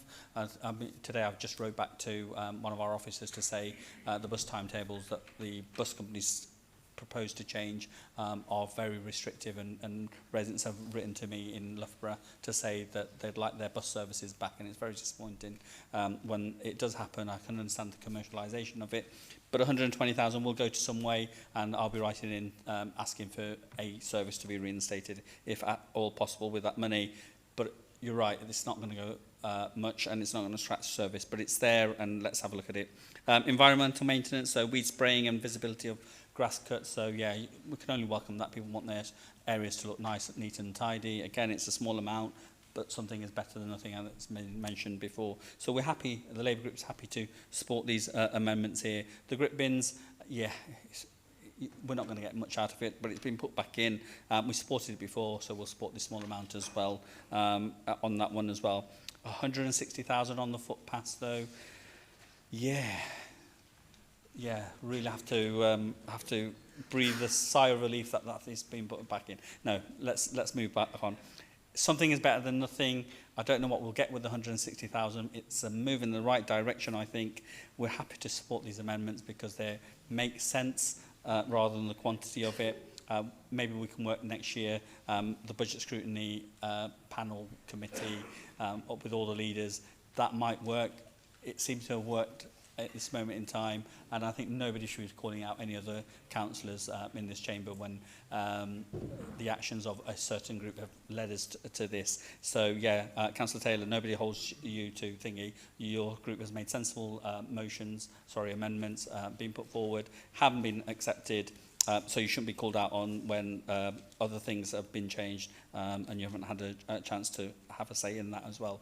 However, saying all that, it's time that I think we should just move on to the main motion of the budget itself, because I think we all want to discuss some aspects of the things that are in that budget now. The things that have gone and we've lost, now we can only just lament over them, and hopefully the group will see sense to include some of them in future budgets, or we'll put motions in through scrutiny or through committees to have some of those areas looked at. So from the budget that we're going to discuss to have. But I'm happy to support this amendment. I think feelings are running high. I think it'd be sensible just to move on now to the main motion. So if there's no other speakers, Mr. Chairman, I think that would be the best way to doing it. Cheers. Thank you very much. Thank you very much, Mr. Meyer. I appreciate your voice of moderation, and yes, things are running high. We do have to get this through, but I do need to go through the list of questions before I can do that. Is Mrs. Seaton next, please? Mrs. Seaton.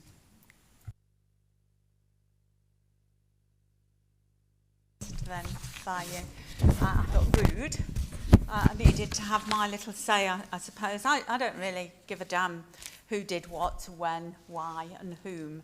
I represent Thurmaston, and that's what I'm speaking for my constituents, or whatever you'd like to call them, in Thurmaston. The footpaths are appalling in Thurmaston. I'm surrounded, like a lot of the villages, surrounded by new developments with lovely paths that are paid for by the developers. At the moment, God knows what they're going to look like in 40, 50, 60 years' time. But my village has got appalling footpaths. And last year, I had 5 grass verges taken out because they were just like a mud bath. And people were complaining about people walking over them, so on and so forth. £25,000 it cost me through the Highways Fund to do 5 grass verges. So goodness knows where this, you know, what will do this money. It won't even do Melton Road in Thurmaston, which is the path is the worst one. We can mention about party politics, cross-party talks and amendments and this, that, and the other, but the long and short of it, we all know that the paths need doing. And this amendment, I will support, your motion rather, I will support. It doesn't go far enough, and you damn well know it doesn't go far enough, but we say better something than absolutely nothing. So I will be supporting this, but I'm extremely disappointed that you haven't been adventurous enough to go for the 300 million here. Sorry, 3 million. I think Thurmaston might need 300 million, but 3 million I'll satisfy with. So I'm disappointed that you weren't adventurous enough to do that, but something's better than nothing.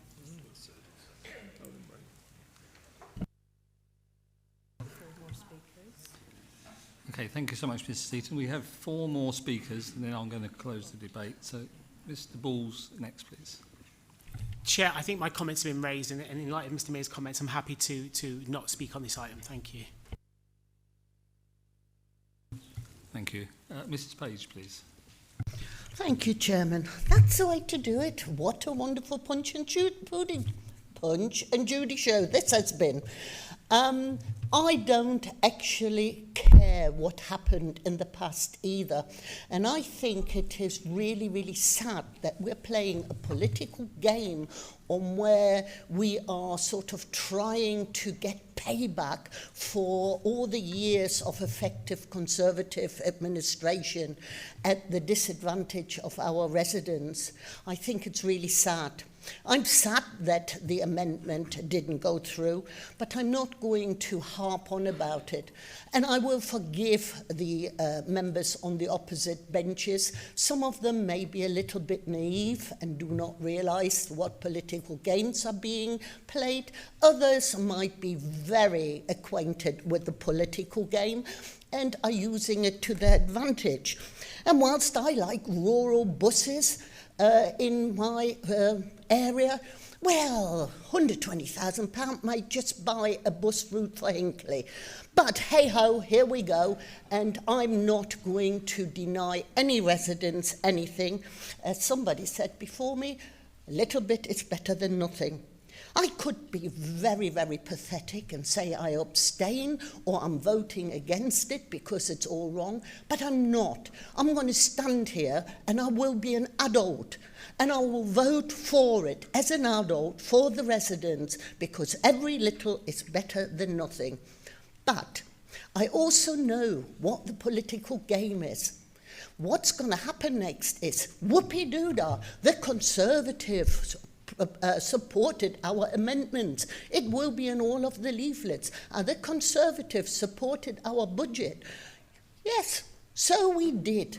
But what we did do is we supported it with a good heart for the residents and not because of political gain. Thank you. Thank you, Mrs Page. Mr Orson, please. Mr Orson? Joe? No, you haven't? Okay. We got you down here. Mr Chapman, please. Thank you, Chairman. I'm not going to go on about the 3 million. I'll give them a few minutes off. But what I'm going to do, because obviously we sat in my home village here of Glenfield, where we are, so I'm actually going to put a request into Mr Tilbury. Can I have 160k for my pavements in my village, please? I got in first, before anyone else does. Thank you. Mr Lovegrove, please. Thank you, Chairman. It's nice to have the ability to stand up and speak.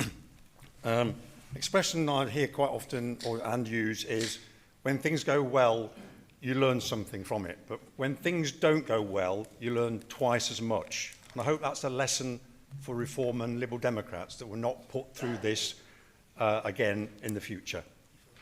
I'm part of the Conservative group and we stand shoulder to shoulder as a team. Can Reform and the Lib Dems say that today? Like some of the other councillors have said, I was elected as a county councillor for the Beaver division to serve the people of that division, not play petty politics. From what I've seen this afternoon from Reform and the Lib Dems, it's no wonder that growing numbers of members of the public call politicians a waste of time. Almost to the point of making a political point rather than benefiting the residents of Leicestershire. The amendments from the Lib Dems are a sham and a missed opportunity that should have been taken up with the Conservative amendments. As an adult, I will vote in favour for the people of Leicestershire not to support the Lib Dems. Thank you, Chairman. Thank you, Mr Lovegrove. Mr Harrison, please.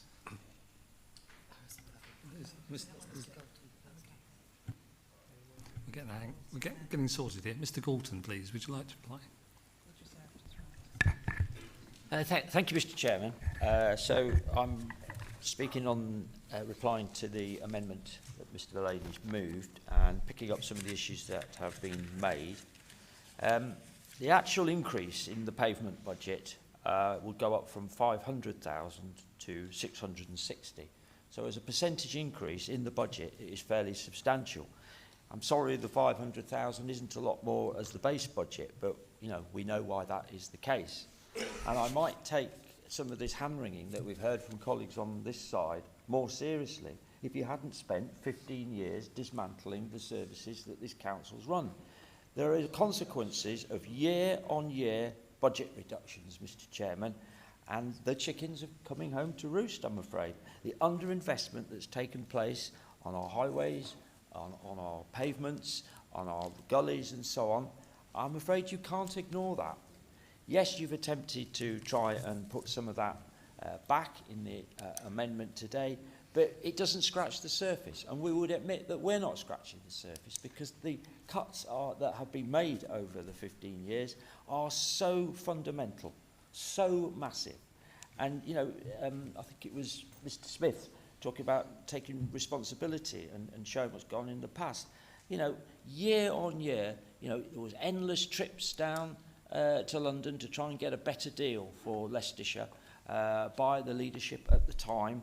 And the fact of the matter is it got nowhere. It got Leicestershire nothing whatsoever. And the bottom line was because you would not stand up to the MPs and force them to actually vote the local government settlement down in the House of Commons, and you would not stand up to ministers in those meetings. So, as I say, you cannot just pretend the last 15 years hasn't happened, or we'll move on, we've all changed now, we've changed our spots, and now we want to put all this growth back in. We are having to deal with that, I would suggest, bit by bit, as and when we can, and that's what we're trying to put back in. So, yes, some small changes, but will hopefully make a difference. But if we don't address this fundamental, what is it now, about 80 million that's built up through that massive service reductions and cuts that have taken place over 15 years, there are warnings from the Section 151 officer about the sustainability going forward. So the more you want to put in growth and so on, the worse in the long term you're making that situation. So yes, we can get through the next year, but long term, Mr. Chairman, the situation is not sustainable, and there's a limit, I would suggest, in how far you can go with additional growth and spending. And so what we've done is put forward, a fairly moderate level of increase to address some concerns that members for that, and I'll hope that the council will support them. Just wanted to pick up on the flooding issue. My understanding is, and perhaps who's ever responding on this side, but I believe that there are plans afoot to put more money into dealing with flooding and reorganisation in gullies and so on, but perhaps that could be commented on. So there's plans to do that anyway, regardless of additional funding to be put in. Thank you very much, Mr. Chairman. Thank you very much, Mr. Coulson. We missed a name, Mr. Harrison. Would you like to come back? Thank you, Mr. Chairman. Thank you. Who made the problem? Well, let me just say, Mr. Chairman, to all members here, that this gentleman approached the leader of the Conservative group a few days ago and said, could we meet and talk? And he was told, too late, not bothered. Now, I think that's bad, because I've tried, and I will try again, getting the leaders together to be constructive. And while you sort of pinpoint over here, this budget is by far the most exceptional budget, something you can only ever dream of. Yeah, you may laugh, Dan, but you did Dan, nothing. could you just talk to me, please? Yeah, sorry. Thank you. Yeah, I do Direct it to me. apologise. Thank Yeah, you. so I mean, they do jeer, but their record is MTF, 90 million debt we inherited, and we're going to try and remove that. We're confident we can change all of that through going forward. But things have to be done. You were doing some of your work, the highways, and you're commenting on things. But I mean, you know, what are we, 10 months? Within 10 months, what we've been able to achieve and try and do things. Is it perfect? Of course it's not perfect. Very much welcome to be able to contribute more and help. So I hope this afternoon isn't all mired by bitterness and anger. I want to try and get the leaders together so we can cooperate. More collegiate part of doing business is trying to do that, and I offer it here today. I'm grateful for what's happened and all of the speakers, and it has brought some things to my attention, which, Mr. Chairman, I can assure you I will deal with, that I was unaware of. So I'll try and correct some of those things. As an act of understanding, if people make comments and they're valid, they should be recognised and accounted for. And I will definitely do that, Mr. Chairman. But I hope I could join in a furore of battling and throwing stuff, but I don't want that. I want to try and see how we can all work together for our own divisions, but for the whole of Leicestershire. If we get this right, Leicestershire will prosper. And we're approaching LGR, and we're optimistic we may be successful. We're just waiting to hear where we are with that. But we ought to be building some base. We may have our own politics and disagree, but if we're saying we're doing foundation work, how we can build a better council, how we can build a better Leicestershire for people, that's what I want to do. So I formally offer all leaders an opportunity. Contact me, I'm happy, we'll organise a proper meeting and we'll try and start from the beginning. And somebody said about old battles, I'm not worried about the past. I only worry about today, and I'm worrying about tomorrow and the day after that. We've got to have some vision going forward if we can. So that is my thoughts on it. And, you know, the Liberals were happy to talk to us, and I recognise that, and I'm grateful for their support, and I thank them very much for it. They've took quite a lot of brickbats and condemnation for it, and that's sad, because at the end of the day, if people want to do something, they want to do it, and they're doing it in a proper fashion. So I hope that, as from today, we can be more collegiate, Mr. Chairman. We can try and talk to each other and try and get the best for Leicestershire. And if we all do that, we'll all prosper. Thank you very much, Mr. Chairman. Thank you. Thank you, Mr. Harrison. Right, back on track. Mr. Fowler, would you like to come back on that at all? No, nothing to add. Thanks, Okay. Mr. Chairman. So that's good.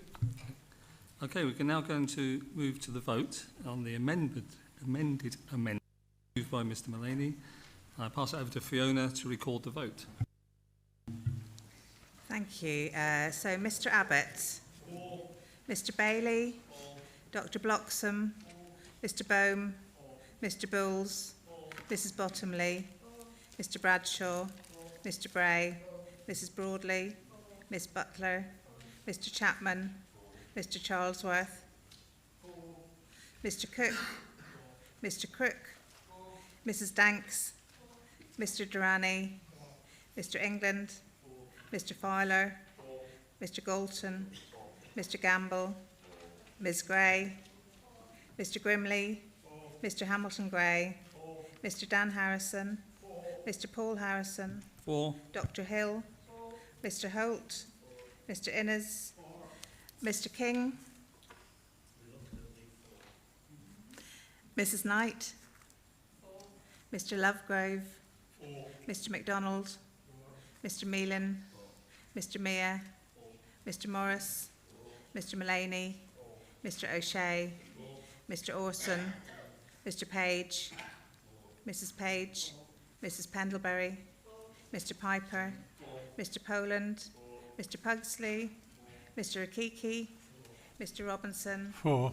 Mrs. Seaton, Mr. Smith, Mr. Squires, Mrs. Taylor, Mr. Tilbury, Mr. Whitford. That's unanimous. Thank you so much, Fiona. So that's passed.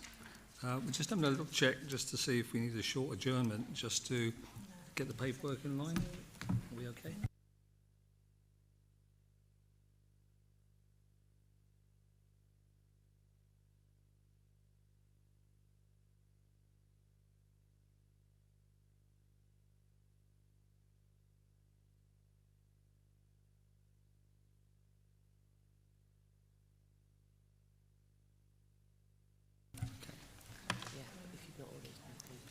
Okay, if there's anyone that hasn't spoken before, would like to speak on the substantive motion, now's the time.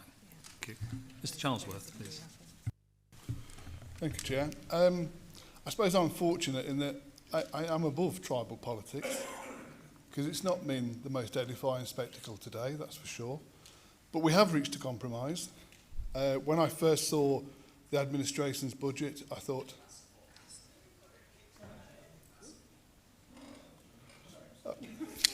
no problem, Mr. Brown. When I first saw the administration budget, I thought, just imagine if the Conservatives had won last May and they were sitting over there, 2.99% and all the other bits to the budget, they would have been quite happy with it, in my view.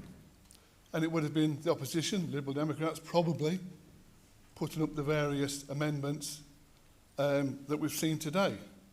And as you've seen with my voting today, I'm broadly happy with the budget put forward by Reform and several of the aspects of the amendment by the Conservative group I was more than happy with.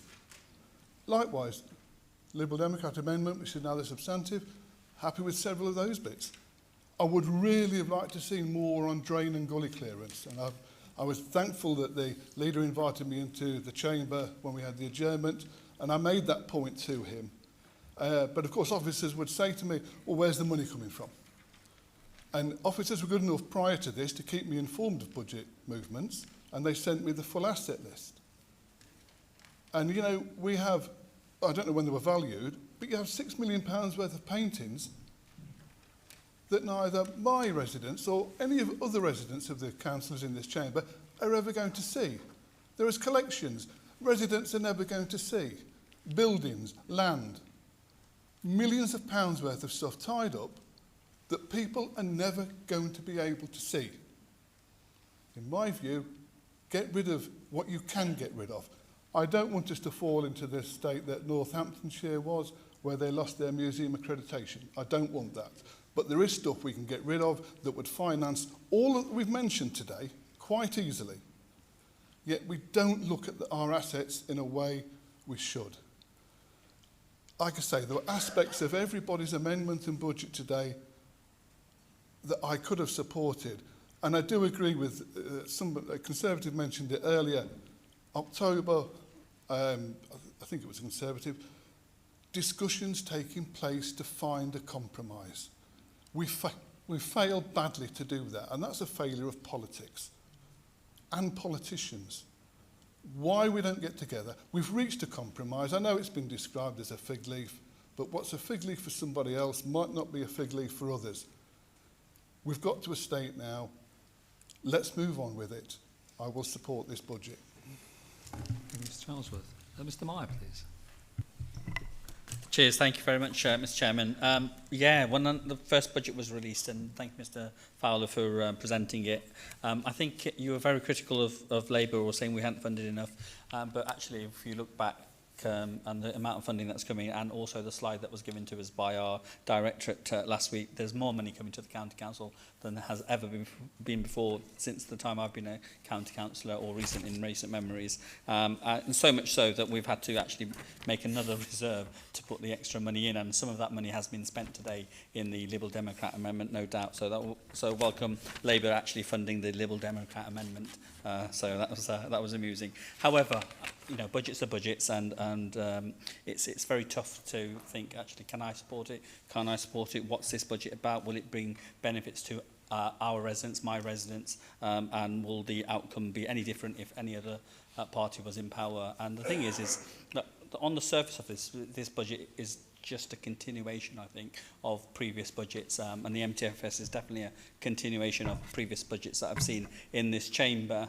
And what worries me is that in this current year that we're in already, the current administration, Reform administration, have taken over, and they don't seem to have grasped the budget, and the overspend is quite significant. If you read the report that was issued in the cabinet report issued in December or January when it went, it does say the overspend is there and it hasn't been clawed back, and the MTFS gap hasn't been clawed back either, and also whatever the council tax increase is proposed. However, national government expected the council tax to be increased a bit more, and when you're not going for the maximum increase, that leaves a bit of a gap.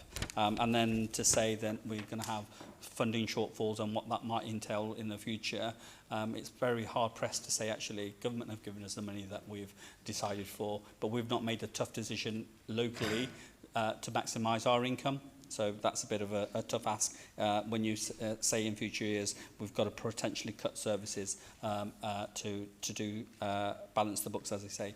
One other thing I want to mention is the £10 million now being set aside, because I think it was been mentioned that SEND is now being all but taken care of. 90% of the SEND deficit is so far has been wiped, as they say. 10% we have to find, and then future years government will let us know what it is. That has led to £35 million being made available from the equalisation fund or reserve or whatever and it's allowed.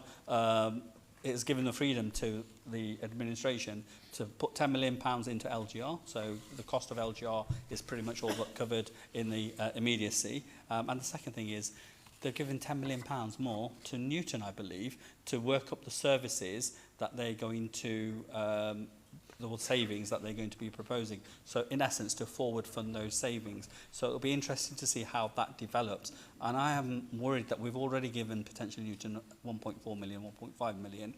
And then we've put aside £10 million in this budget for Newton as well to forward fund some potential savings in the future as well. That's a lot of money Newton are getting before they're actually delivered of anything and we've seen anything. And the worry is that a lot of that funding or that saving is going to fall in two areas. And somebody mentioned it before that this is the biggest area that we spend: social care, adult social care and children's social care.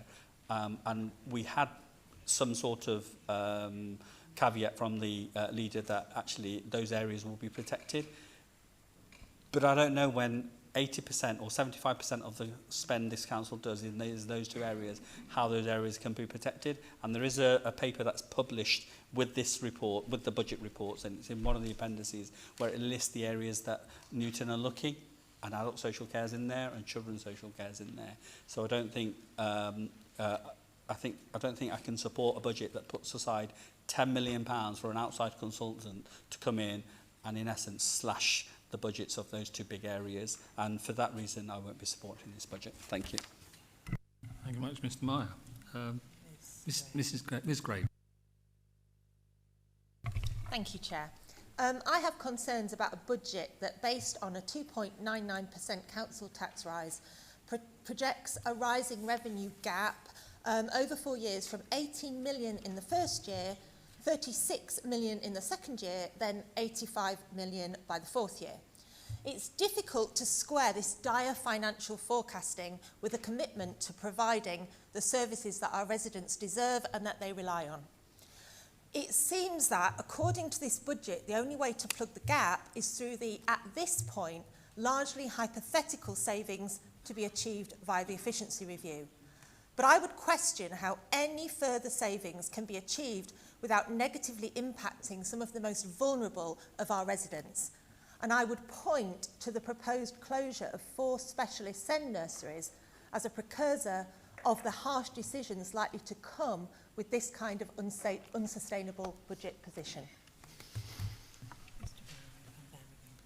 Thank you. Mr. Poland, please.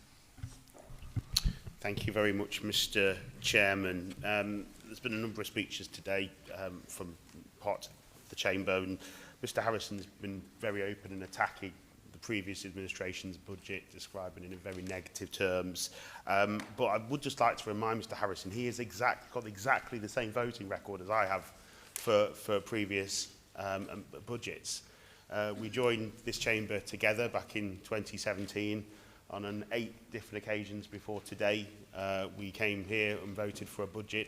On 8 separate occasions, we voted for the administration's budget together. And that's, you know, and today we see a 2.99% proposed increase in council tax. As the Leader of the Opposition has said, that is only possible because of the prudent financial management of Mr. Harrison's predecessor and the predecessors and the budgets that we have brought through. Now, Mr. Harrison, as I said, voted for those budgets, so in that sense he should take some of the credit for that, as all of us that voted for it do. But You can't separate the good from the bad, where there were difficult decisions, and we never at any point hid from the fact there were difficult decisions in those previous budgets either. Sometimes prudent financial management doesn't mean you can always do exactly what you want at all times. So we have a budget today that is in some ways built on the prudence of previous Conservative budgets. And as I said, I have a part to play in that, and that part is identical to Mr Harrison's. In his comments at the very beginning, Mr Fowler said he acknowledges that they haven't frozen council tax this time, but I think I'm quoting you, a council tax freeze still remains our ambition. Yeah, that's my ambition as well. I would love to, I would love to have a council tax freeze. I didn't join the Conservative Party in order to hike up taxes at every available opportunity. I'm one of a number of people in this chamber who actually has voted for a freezing council tax, albeit not here at Charnwood Borough Council. We were able to do that then, albeit nearly 10 years ago, because the government at the time gave us a grant in order to be able to freeze the council tax. That grant is long since gone, and at that point it became impossible to continue that, and in order to ensure the financial future of the authority, you have to again be prudent with that decision. Now, the reality is, I have an ambition, as I said, in an ideal world, I would love to be able to say we can have a freezing council tax or indeed a cut in council tax. But the reality is we are custodians of this authority on behalf of the people of Leicestershire. And a cut or a freeze in council tax, frankly, was never a realistic possibility for this term. And without government support, probably any term for the foreseeable future. The financial situation that we face is well known. The previous administration talked about it every available opportunity and did what they could to try and rectify that, albeit not as successfully as we would have hoped. But it was well publicised. Okay, so it does concern me a little bit, if I'm honest, that in the I think that we as politicians do have a duty to be open and upfront and honest with our electorate. I have never once stood for election on the basis of a promise I knew I couldn't keep. And putting out leaflets last May saying we are going to freeze council tax without cutting service is fundamentally dishonest, because it's not possible. Anyone that had done some research into our financial situation would have known it's not possible. And I do think that's important to say that. So that's not about ambition. I share that ambition. It's about a statement of fact and misleading the public, and I do have concerns about that. I will be supporting this budget today. It's, as I say, there was a number of things in it that we may well have done ourselves, and you can definitely see the hands of the officers on it, and I repeat what Mr Smith said, and I thank them very much for their time and the work they do in preparing the budget. I've said in both of my remarks today, and others have said, we have a duty to be responsible for our residents and responsible for the people of Leicestershire. Leicestershire needs a budget. We won't stop that, and we will support you in getting that budget through. But we do have those concerns, and it is a real shame. This is a real opportunity missed to have had some real improvements for our residents that they will miss. But we are where we are with this one. And yeah, in terms of the offer of cross-party working next year, for the next year, we welcome that, and we look forward to sort of engaging on that level. Thank you very much, Mr. Poland. To move things along, I'm going to take one last speaker, and that's Mr. Grimley, please. Oh, sorry, I've got Mrs. Bottomley as well after Mr. Grimley. Sorry. Thank you, Chair. I think listening earlier about collaborative work, I think is great. I think we do need more of that. I mean, the Conservative and the Lib Dems did form a coalition government where we had to take difficult decisions between both of us because of the economy and the public sector finances that we were left with. So yes, let's all talk like the Conservatives, Nick Clegg and David Cameron did. That's all sort of good. Let's see what we can work out. Yeah, I mean, as Councillor Poland has just sort of said, I too was part of a Charnwood administration where we were able to freeze the council tax with a lot of work. Things may be slightly different because we did have to make efficiencies, but that was early on, and now the efficiencies have gone there. I think the efficiencies have gone quite a bit in Leicestershire as well. As we've been a lot of work on making the council more efficient. There may be more work on that. We just have to wait and see. We just don't know what will happen there. Yeah, I mean, again, I had a slightly different leaflets in my ward from the reform, with a beaming face of Nigel Farage saying his local election claim was to cut council tax. Well, it hasn't happened. It was a difficult claim, and I don't think that was ever realistically. I do feel sorry for those on the other side having to sort of answer for that one. As I say, I'm not overly keen with this budget, but there are parts that I'm concerned about. The dipping deeper into reserves, which I think is essentially kicking the can down the road even more. I think it's a case of, well, let's see what the next administration after the reorganisation they can deal with. Which, okay, that's sort of where we're on this. I'm reluctantly going to support this budget because I think we do need to get a budget through tonight, and we do need to get something through, and you know we have to get something. But in the future, I think we do need to work more collaboratively. We do need to have maybe as we did on the as we did on the Borough Council, have a budget scrutiny panel where all members from different parties can put into that and put proposals before the budget. So yeah, that's what I just want to say. Thank you. Thank you, Mr. Grimley. Right, last one before we go to Mr. Fowler, who has a right of reply. So, Mrs. Bottomley, please. Thank you. I must admit I was a little bit nervous going through this budget because I feel like we are relying quite heavily on a lot of savings being found. I know that we do have the consultation coming in and we're working hard, but it concerns me that as our biggest spends are some of the most vulnerable people within our society, we are potentially going to be making savings off the back of them in ways that aren't appropriate. We potentially will be tying ourselves in to cutting services or cutting the standard of those services, because sometimes when you're looking at efficiency savings or spending, there is a difference between the best service provided and the most efficient and the cheapest service. And I just don't think it's appropriate for us to be considering the most vulnerable in our society to potentially suffer because of that. So I am quite nervous about this. We've had a lot of assurances that these savings are there and they're easy to find, but so far they have just been assurances, and that makes me incredibly nervous going forward with this. Thank you. Thank you, Ms. Bottomley. Mr. Fowler, would you like to reply? You have 10 minutes. Don't worry, I won't take up that full 10 minutes, Mr. Chairman, but thank you. Thank you for everybody. Oh, well, thanks, Mr. Chairman. I'd like to extend that thanks to the members for giving their feedback and their comments on the substantive motion. Obviously, I know it's a difficult job for us all to actually be able to agree on this, so I appreciate the fact that we are coming together, and this is hopefully a sign for the future with collaboration. But just to address a few of the things that were said by the various members, Mr. Charlesworth mentioned about selling paintings and assets and things like that. I think that's something for the future that we need to discuss, but I don't think a yard sale is something that we want to jump to too quickly.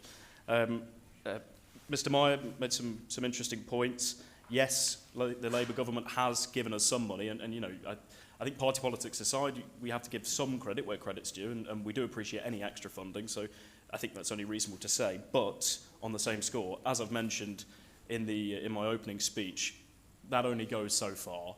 And when you compare it to other areas that have been awarded a lot more than Leicestershire, it doesn't really have the same effect. So there is a difficulty there. When it comes to the maximum increase, well, the fact that we're not doing the maximum increase and we're doing the 2.99%, I think, again, as I said, it's about getting the balance right between being financially prudent, which we believe we are, and getting residents their best value for money as well, because ultimately it's them that's footing the bill. When it comes to the 90% SEND deficit, well, the government taking on 90% of the SEND deficit burden, I think we should be really careful at taking a pinch of salt with that, Mr. Chairman, because yes, they've done that in the short term, but long term, it's still murky waters. We aren't sure how that's going to go. So it gives us some short-term relief, but we don't know what situation we're going to be in 2 or 3 years down the line. So it's not quite all rosy with that. And just to address the Newton fee thing, the £10 million, we should be very, very specific with this. Newton haven't been given £10 million up front for this. It's a case of £10 million being performance-based fees if the investments are delivered. And as I have said, and as the leaders said, Mr. Chairman, we're very confident that they are going to be delivered from the conversations we've had. And as I say, it's not something that we're just paying them up front without any receipt. So we should be very clear on that, and I want the residents to know that as well. So that's that. Mrs. Gray mentioned about the 18 million gap still being there. I mean, I believe it's 15 million now as well, so not quite as bad.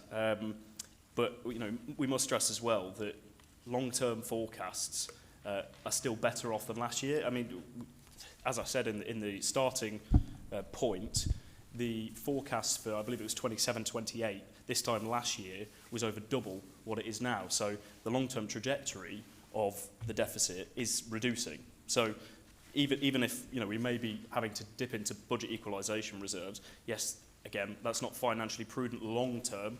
It is a short-term measure that we are willing to take because we do have the confidence in the savings going forward, and we do believe that we have the right direction. Mr. Poland, appreciate your comments as well. And again, as I say about the collaboration, I think it is important that we can come together. But I do hear your concerns as well. With the reserves, yes, I think the previous administration, if there have been financially prudent and created situations where we do have reserves, obviously we should credit that. I'm not going to sit here and deny that, but I would also warn that different financial situations based on different levels of demand and financial pressures from outside the organisation will obviously affect the cards we've been dealt. So we are in a different situation there. So I think that is worth saying as well. And then finally as well, Mrs. Bottomley, I completely understand. Sorry, Mr. Chairman, I completely understand Mrs. Bottomley's points about wanting to protect our residents when it comes to the efficiency review and making sure that we aren't just taking a hacksaw to services, and that is never our intention, it never has been. And I want to give reassurances to everybody here and to members of the public that Newton's approach isn't about going at it with a chainsaw. It's surgical, they're all costed, and in fact, a lot of their initiatives actually provide better outcomes. Efficiencies aren't just about cutting waste in the sense of cost initiatives, they actually do improve people's outcomes as well. So, and we've seen that as well with a lot of the re-ablement stuff and getting adults, vulnerable adults, back into normal life. That's good for them as well. So it's not all a case of a cost-cutting exercise.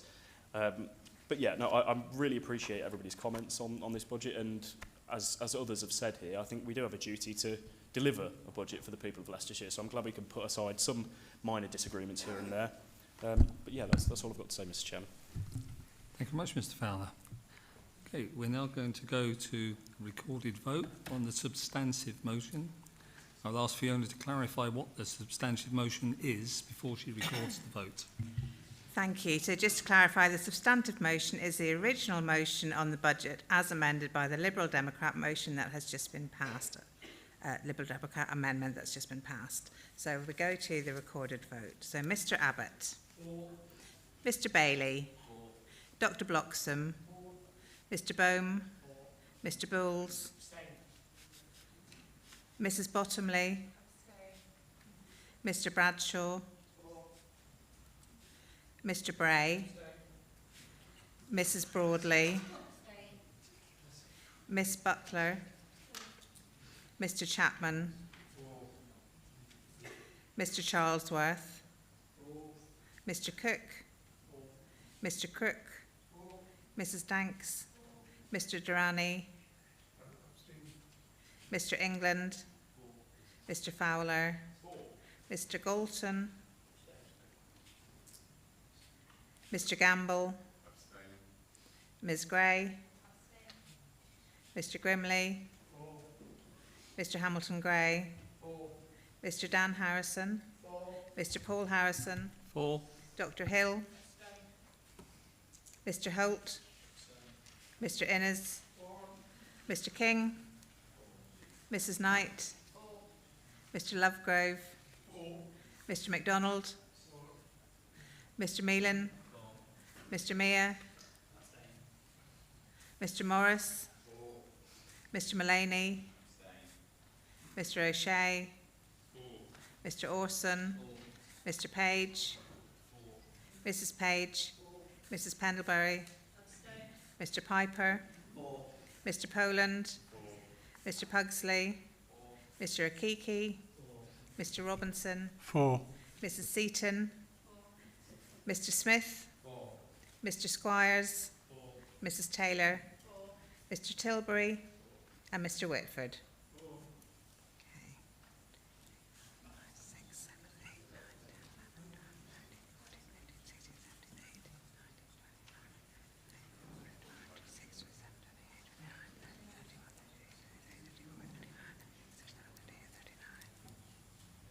So that's 39 votes for and none against. Thank you, Fiona. The substantive motion has passed. Well done, everybody. Using my chairman's prerogative, due to the fact we have long-suffering public members here, we're going to go to item 10 now to decide that. So item 10 is Send Nurseries. So Mr Balls, I invite you to move the motion.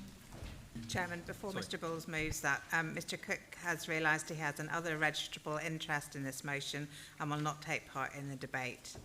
Okay, thank you.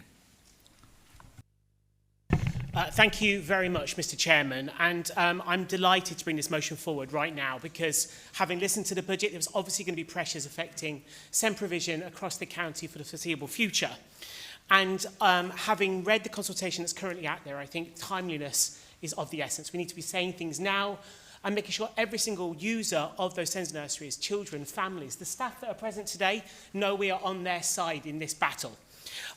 The current consultation proposes ending the use of 4 specialist SEND nurseries in Burbage, in Loughborough, in Melton and in Wigston. And the idea behind that is to create a more inclusive offering. So those children who are currently attending the nurseries will go into mainstream settings. And whilst that is important, inclusion is obviously the ambition of lots of parents when they start on that journey and taking their children to the nursery. It isn't a be-all and end-all. And the children that attend these nurseries require a much higher level of interaction, of care, of support through that journey as they enter mainstream provision. And having heard the budget constraints we are against, I would argue this isn't about inclusion. It isn't about improving the outcomes of these children. Actually, it is a cost saving in stealth. And I think we need to be really conscious of that as we enter into this discussion today. I want to thank every resident who signed the petitions. I think we're up to well over 2,500 of the one I've seen today. And I know one complaint I have is, I know people are passionate about issues, but they don't raise their voice. This is not the case here. I know plenty of members, thank you for emailing me today, Mr Page, have been contacted by concerned residents that this will deny children the best possible start in life. So I congratulate everyone who signed the petition. And also those families that have came out of the shadows and spoken to media, put their lives across on social media to share what really matters to them. And I think some of the comments I've heard loud and clear are, these nurseries are more than an education setting. What they actually are a family, they're a community, they're support. I had the pleasure of just chatting to Carol today from Lift Beacon, who said, we spend time with these families, we can help them fill forms in, we can support them getting their EHCPs quicker, we can direct them to support services. And then she went on to say how they directly interact with the children. And it's incredible. I trained as a nurse, that was one of my previous lives, I've had a few. And I know how much it takes to care. She was saying at their setting, they deal with children with tracheotomies, that are peg-fed, that are on oxygen. These are not just educational needs, these are medical needs that these services are providing. They go above and beyond. She told me a story about in COVID, when a child pulled out their peg and they had to make sure, amongst all the hecticness of being distanced and everything else in COVID, that they could find a way to serve this child. These are the expertise we will be closing and removing by shutting these nurseries. Years and years and years of skill, of knowledge, of expertise wasted when these go. I think we need to be really clear about, again, what we are here to do. We are not saying savings don't need to be made, because we know they do. Those figures look horrific. But this is not the best way to save money, because all we're doing is pushing the cost further down the line, because these children will end up eventually in a mainstream setting where there isn't the staff, there isn't the expertise, there isn't the equipment, there isn't the building, there isn't the space to provide what these children need. And ultimately, they'll either be left outside, not having access to what they truly need, or they'll be in an inappropriate setting, which actually negatively affects on the other children within the setting. I hope every single member here today recognises the important role we are playing in having our voices heard now and can support this motion. Without a doubt, it's one of the proudest things I've been able to do, is to be the voice of amazing staff that we have present today and every single family who access it. So I hope every single member can support this motion. Thank you. Thank you, Mr. Bulls. Mrs. Broadley, would you like to second that motion? Yeah. So I have here. Probably got that wrong. I got Mrs. Broadley to second it. Apologies, Chair. I believe it's Miss Taylor that I was. Miss Taylor. But I'm quite happy to That's fine. Would you support mind? it. Sorry, it's a. Thank you, Mr. Chairman. I'm very happy to second this motion, and I'll reserve my right to speak. Thank you. Okay, Mr. Cook, please. Thank you. Mr. Chair, fellow councillors and members of the public watching today, I want to start by thanking Councillor Balls and the Liberal Democrats for bringing forward this notice of motion. The 4 specialist nurseries provide dedicated expert support to some of our county's most vulnerable young children and their families. It is right that this chamber debates their future, and I recognise the deep concern many parents, carers and professionals have expressed about the proposed changes. As Deputy Leader, I want to be clear. This administration fully understands and respects the intent behind this motion. We share the priority of ensuring every child with special educational needs and disabilities throughout Leicestershire receives the high quality early years support they need to thrive. No one wants to see any child or family left without appropriate provision. We are committed to ensuring that no child is left behind. Crucially, the consultation remains open. Hundreds of responses have already been received and more are coming in from families, providers and partners. It would be premature and disrespectful to those participating for the administration to preempt a full picture by endorsing or rejecting any specific outcome at this stage. For that reason, our lead member for Children and Families has been advised not to comment, and the administration has no choice but to abstain on this motion out of respect for the ongoing independent process we have committed to. But what we will do, and what we can do, is listen carefully to all views expressed in today's debate and take them forward for serious consideration alongside the consultation evidence. Thank you, Mr. Chair. Thank you, Mr. Crook. Mrs. Pendleby, please. Thank you, Mr. Chair. I did have something prepared, but quite frankly, my voice is not as important as some of the messages I've had, so I'd like to read just 2. This is from a parent.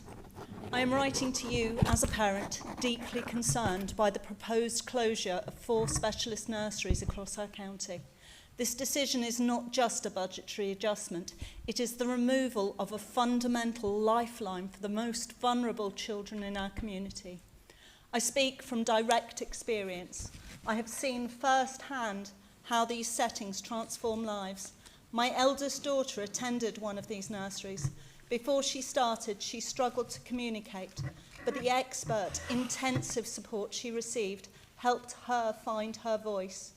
Beyond speech, they gave her the tools to self-regulate, turning a world that felt overwhelming into one she could navigate with more confidence. My youngest daughter is currently attending and receiving this same specialist support. The progress she is making is only possible because of the low arousal environment, high staff-to-child ratios, and the deep expertise that mainstream nurseries simply cannot provide. Mainstream is not one size fits all. While inclusion is a noble goal, the reality is that many children with complex needs become overwhelmed in mainstream settings. This leads to sensory meltdowns and developmental regression. Specialist nurseries are the right environment for these children to thrive. Early intervention is a proven investment. By supporting my daughters now, the council reduces the likelihood of placement breakdowns and the need for more expensive crisis-level interventions in their later school years. These nurseries allow parents to work and provide a stable home life, knowing their children are in a setting that understands their unique neurology. I urge you to reconsider these closures and protect these 4 specialist hubs. Without them, children like my daughter lose the best chance at functional, independent future. Many families are already at crisis point. This would push an already overstretched support network further from the people who need it most. The result of this proposal could be catastrophic.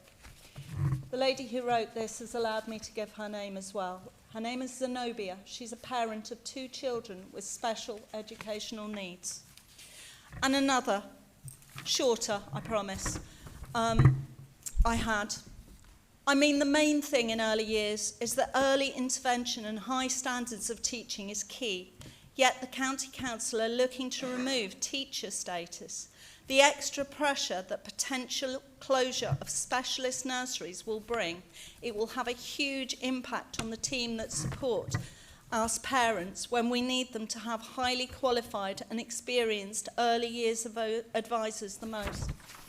I don't think there's anything I could say that could really add to that. So please, I ask that everybody support this motion. Thank you. Thank you, Mrs. Pendlebury. Ms. Bottomley, please. Thank you. So when I first saw the proposal, I must say my gut was that it is not workable. My experience professionally is working in SEND provisions. I've worked in CAMS, and I could not see how we could physically pull off what the proposal is suggesting. I tried very hard to keep an open mind. I've only worked on one side of this scenario.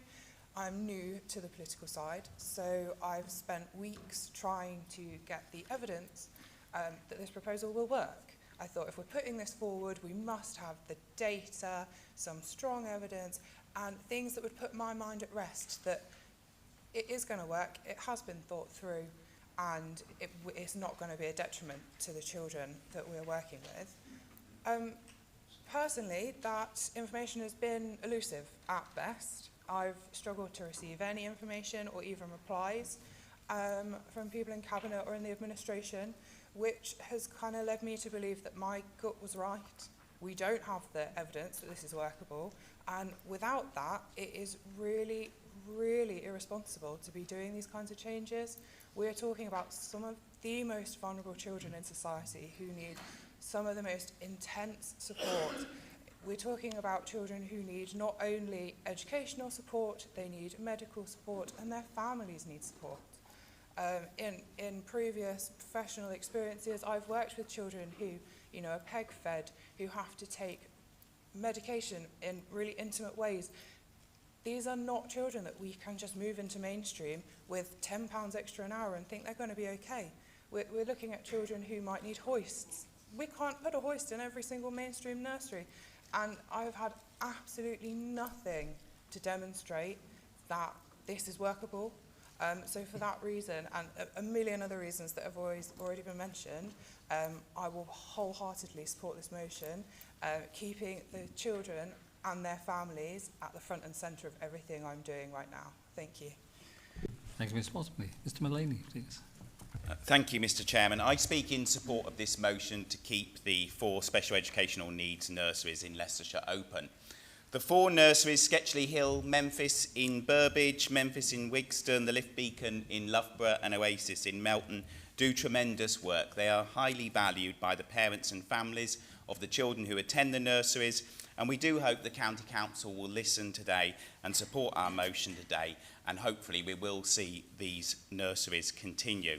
Since the proposal was suggested by the County Council, I, and I'm sure many other councillors, have been contacted by residents who are incredibly concerned about the county's proposal. For example, I was contacted by the mother of Olive. At birth, Olive suffered a grade 3 brain injury. Doctors didn't expect Olive to survive, but she did.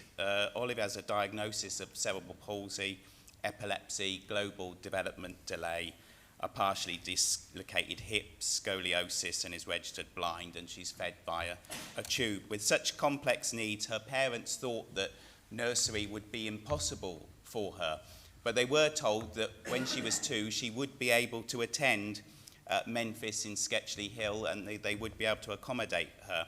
And that was a huge relief for the family. But the reality is that the only way she could realistically attend a nursery was to go to one that has the very specialist care and support that Sketchley Hill, Memphis can provide. The reality is the specialist nursery schools have highly skilled staff with expertise in providing the care and teaching adapted to meet the needs of these children with the most profound levels of SEND. If the children are sent to other mainstream settings, the staff there would need to receive substantial training to meet the requirements of the students and to ensure they remain safe and are able to learn and reach their best possible outcome. The specialist nursery schools have been built and developed over many years to ensure they have the necessary specialist equipment and teaching resources available to enable these students to reach their potential and learn in a suitable environment. The reality is many mainstream settings wouldn't have the infrastructure to support them. And all children have a right to learn whatever their disability or medical conditions. And the fear is that if the proposals went ahead, those children could miss out on early years education, a vital time in their lives. So we believe that the 4 nurseries, Sketchley Hill, Memphis in Burbage, Memphis in Wigston, the Lift Beacon in Loughborough and Oasis in Melton are essential and unique and vital services that cannot be replicated in mainstream services. And so I hope all councillors can support this motion today, and I hope that it will lead to these nurseries being kept open, because that would really make the residents whose families rely on these nurseries much more happy if we could do that. So I hope today we can support this motion and we can see these 4 nurseries saved. Thank you, Mr. Mullany. Mr. Page, please. Thank you, Mr. Chairman, and those who are here today who spend their lives caring for the most disadvantaged that we have. Thank you. I'd like to begin by thanking Mr. Bulls for bringing this motion forward. It's very encouraging that despite broader political disagreements, many of us here today are united in support of this motion. Indeed, many of us share the same objective, which is to ensure that children with SEND in Leicestershire receive the care and support that is right for them, and that families feel confident in the system that serves them. I also want to place on record my respect for our officers in a very difficult situation. The pressures on early years provision are real, and the effort to improve fairness, access and outcomes is both necessary and welcome. However, I have concerns that the proposed approach may have unintended consequences for the children with the most complex needs.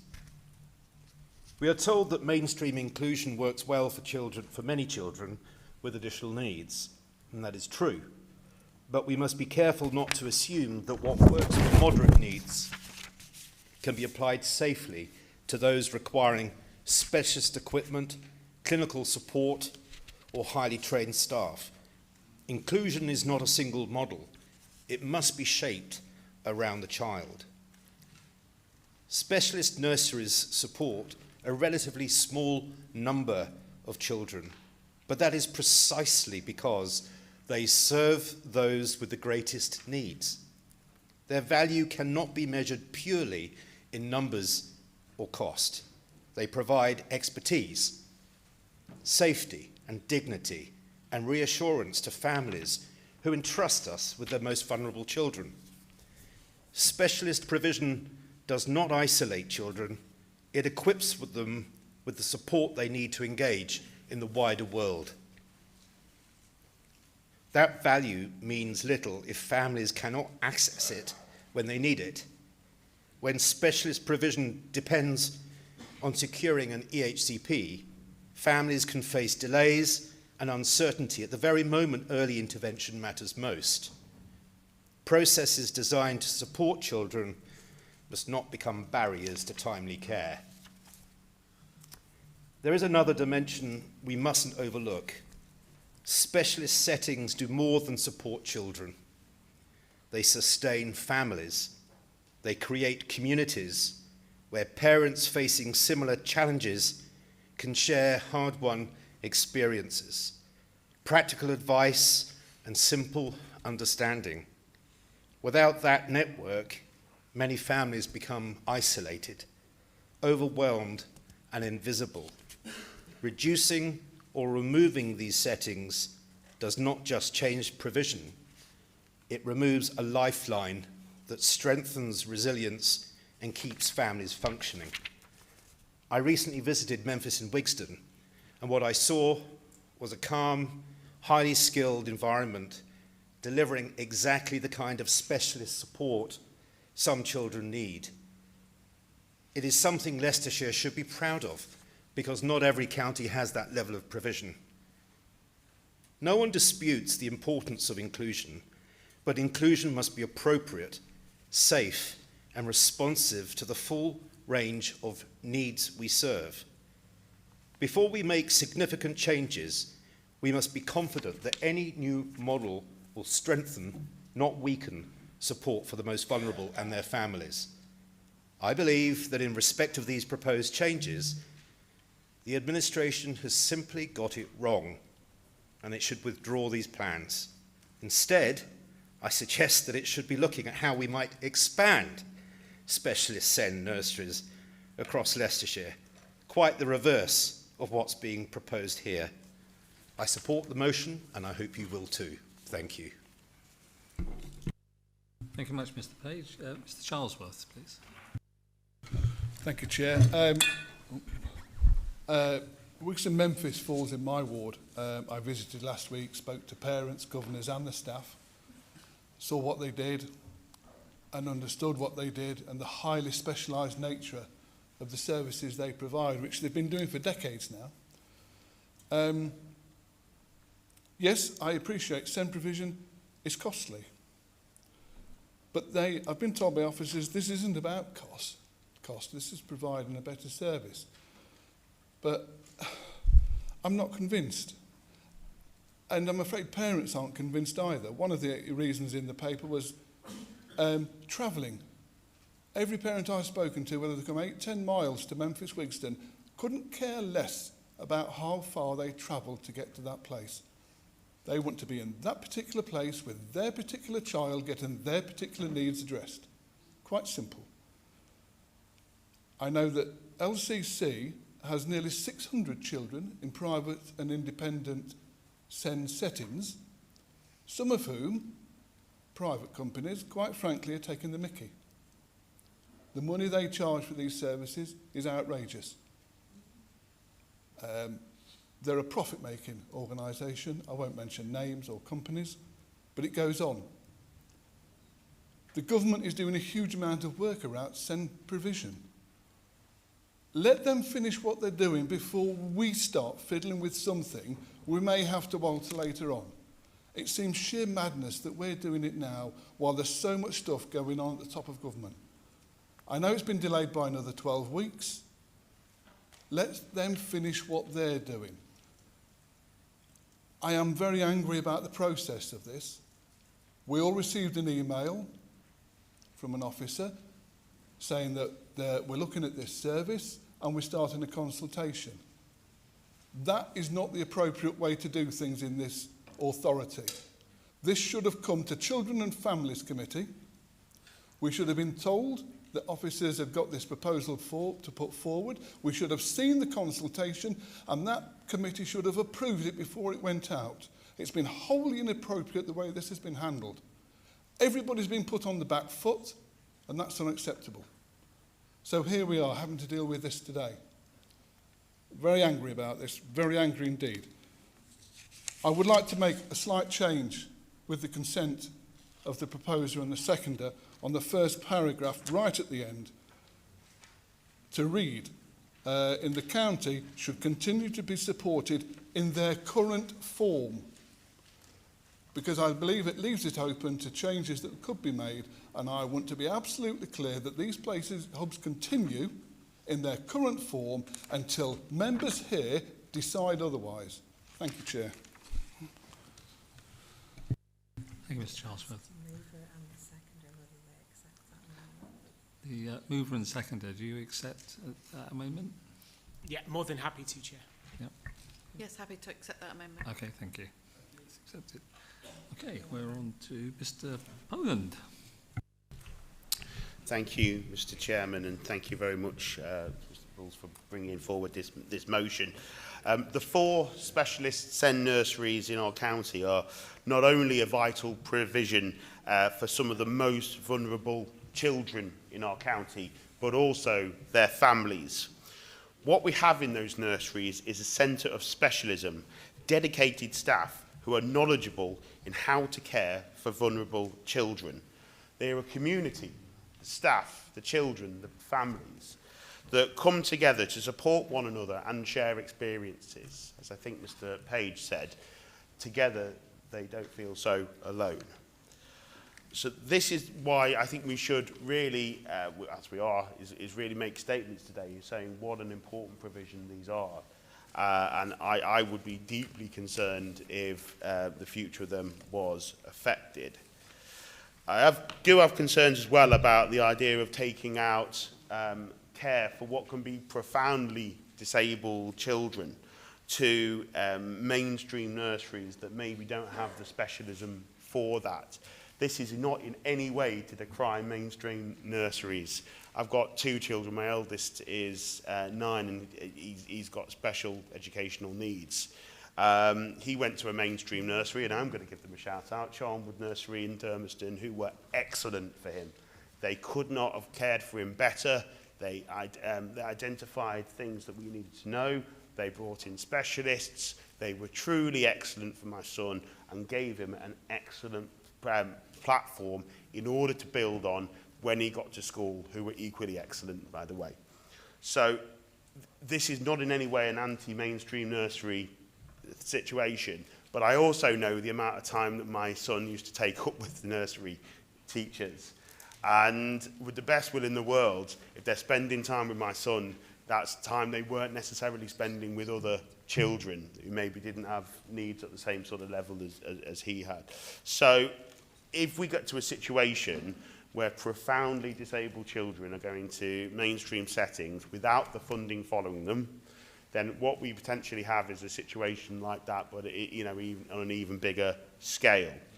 So if this is about cost savings, actually, then that's going to profoundly harm not only SEND families, but also potentially families of children who are not SEND. So what that obviously would also do, as I said, is dilute that sort of sense of community maybe that comes with the specialist schools. So I think what we have now works. It's the families value it, the community values it, and I would be deeply concerned if we went to a situation whereby the support was reduced or diluted. I don't see that anyone wins out of that. Thank you. Thank you, Mr. Poland. I'm conscious of the time on this. It's a very important debate. I have another 6 people to speak. I'm going to ask them to speak, and then I'm going to move to a close, if that's okay, because we've got quite a lot on. So Mr. Galton, please. Yes, thank you, Mr. Chairman. Obviously, this is a really important issue. Nobody can fail to be moved by the representations and emails and messages that we all have received as members about this proposal. And I do agree with what Mr. Charlesworth said about the unusual way it's come forward and come to light. And it would have been better if it had either been part of the budget or through the scrutiny process has been indicated. And it kind of reminds me, in fact, to be fair to the group, you never brought this forward as a proposal. I mean, perhaps Mrs. Taylor can tell us whether it was considered as one of those items that could have been brought forward, but it surprises me that it's been brought forward in this way and this time. Mr. Crook, I think you're slightly hiding behind this consultation. You could do something really radical and just withdraw it today. Been done before. I can remember This reminds me of the issue over school transport, probably about 10 years ago. This proposal came forward to radically change mainstream school transport, and there was a mass objection from parents that depended on school transport service that we ran. And it became very clear to the administration that it was highly contentious and it was going to really cause problems. So the Cabinet lead member at the time, Mr Osborne, who was the lead member for that, came to scrutiny and withdrew the proposal on the morning before we even debated it and considered it. And I remember that. So it is possible to do that. But I just want to finish because I think the Reform group are in a difficult position on this one, because we've seen social media posts of Reform members outside these nurseries campaigning to keep them open. I've seen Mr Piper there. At a nursery. So I'm sure he'll correct her. Mr. Galton, Mr. Galton, could you just stop? Mr. Galton, there's a point of order being raised. Here, Stop speaking, thank you.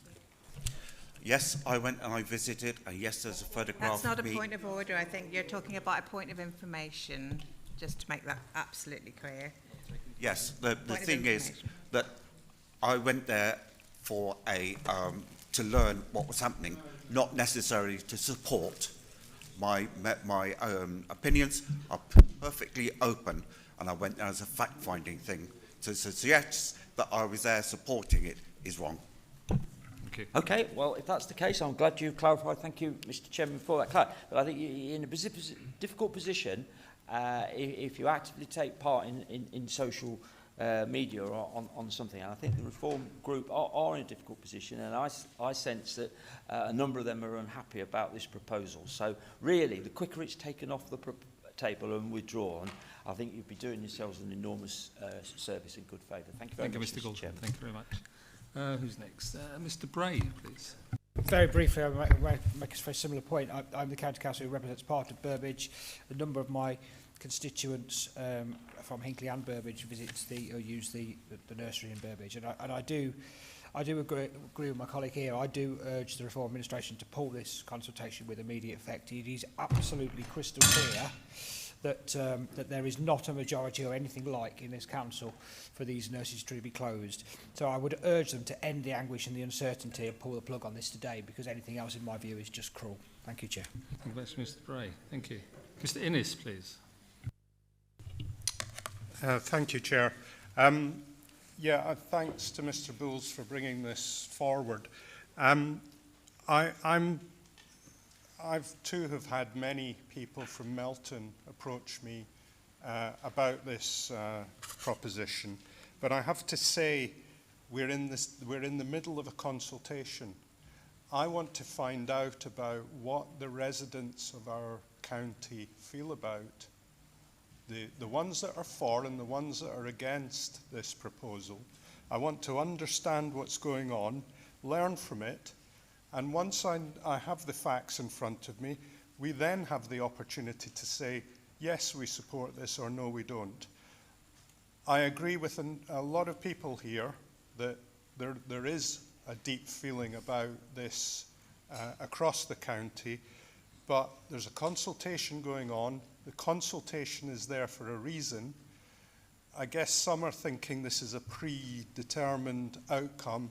For me, it's not predetermined, and I will base the decision on the facts that come from the consultation, and that's the right process. We consult our fellow residents and then make a decision.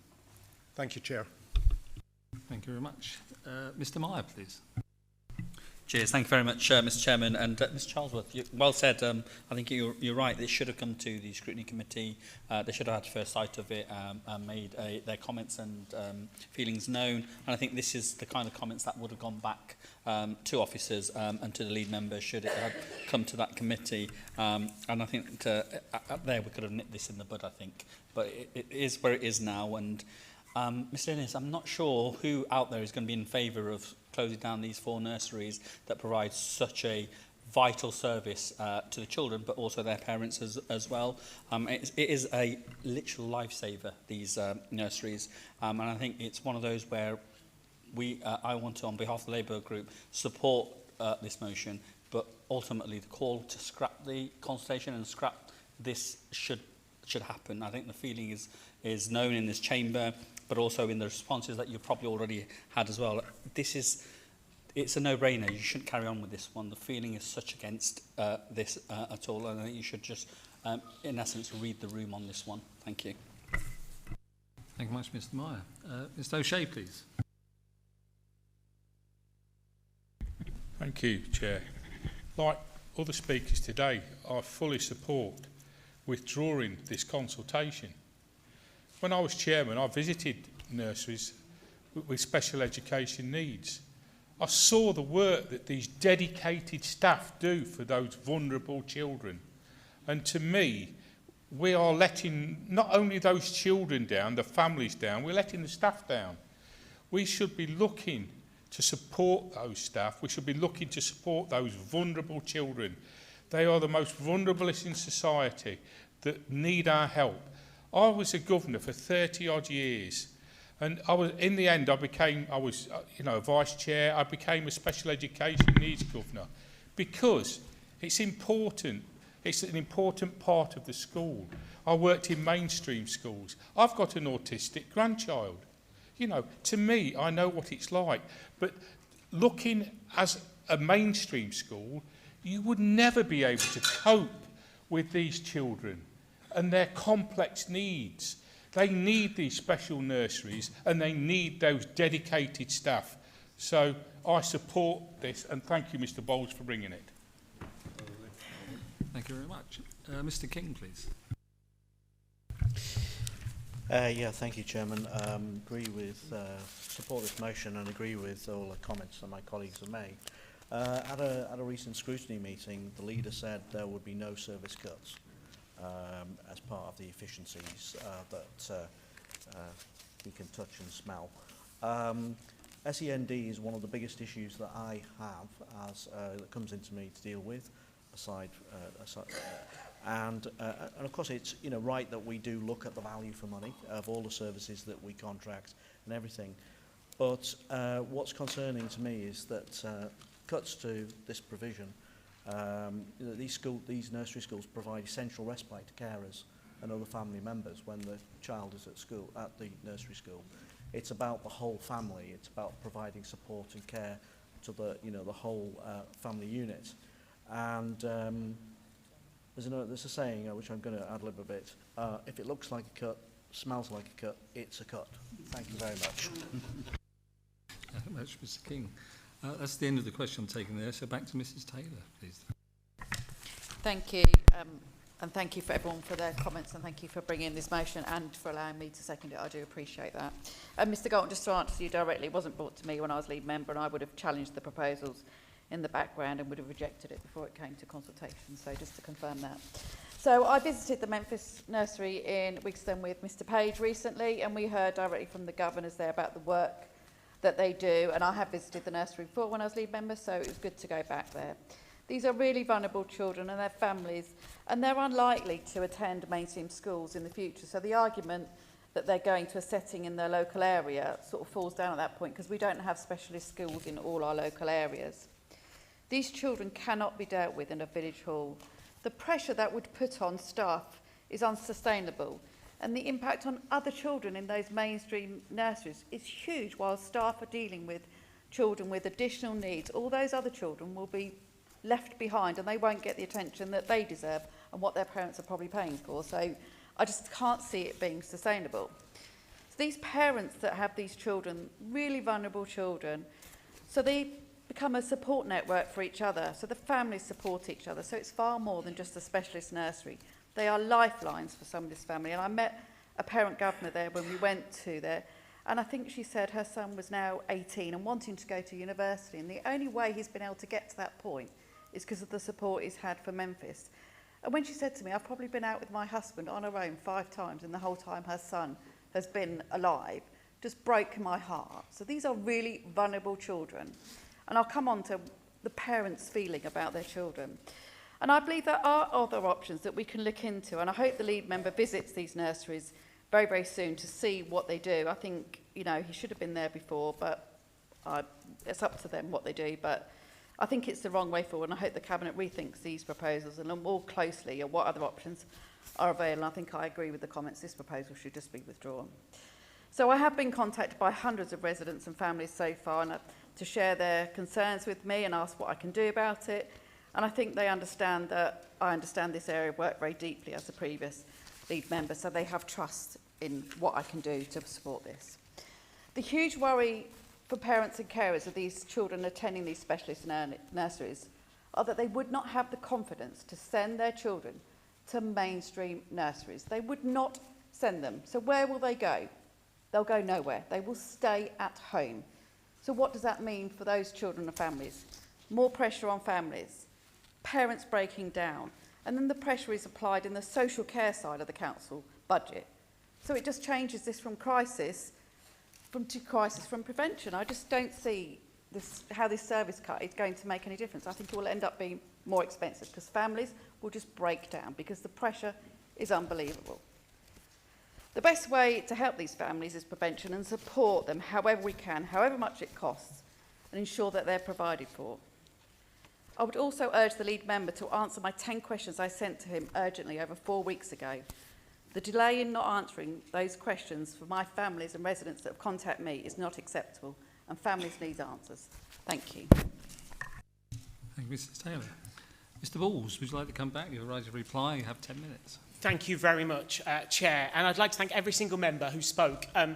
Your words, whether from personal experience, from lived experience, from political experience, from having done the job previously, I think it gives a real insight into why this matters and why we should do everything we can to save it. And I fully support the suggestion of removing this from the table outright, because I think that's the best way forward. I also, again, want to thank every single person who attended today, because your words inspired me, I think. It's one of those things when you have an opportunity to visit, to speak, to see the children, you realise why actually you went through the election process. You get horrible emails and all things like that, because this is why it's worth it. This is one of those times when this matters, and it makes it worth the rubbish stuff that we get thrown at us. Mr Innes, I know you care deeply, and I know that's probably why you're restrained by some of the information you can't talk, and I know you care because I've seen you at Scrutiny talk passionately, and Mr Pugley as well. I've been impressed as Chair of Scrutiny, Children and Family Scrutiny. You care deeply as well, and I know you will have heard this today and take that on board. I don't take that lightly because I know you care, and I know the officers are impressed by what you're doing, Mr Pugley especially. So keep that going and listen to what's being shared today, because you have the power to make a difference for these families, and I trust that you've heard and will do something about that. I want to finish, not with my words, but with the words of the people who visited today, and just say something very, very quickly, that these settings provide consistency, understanding, and specialist support. And once they are gone for good. So I would like to request a recorded vote to make sure that we have the people who are supporting this motion recognised. So, Chair, thank you. Thank you very much, Mr Balls. So we've noted the recorded vote. Before we do that, Fiona, I'm just going to ask you to summarise where we are, if you don't mind. This is just to help us out. Thank you, Chair, and through you. I just wanted to clarify for the benefit of members of the public here today and online that this motion expressly acknowledges that the Council's Cabinet is the ultimate decision-maker body on this issue at the end of the consultation period. So full Council is being asked today to express a view on this matter, which, if the motion is carried, would form part of the wider context to be taken into account by the Cabinet alongside all the other consultation responses, the advice of officers and the consideration of the Children and Families Overview and Scrutiny Committee.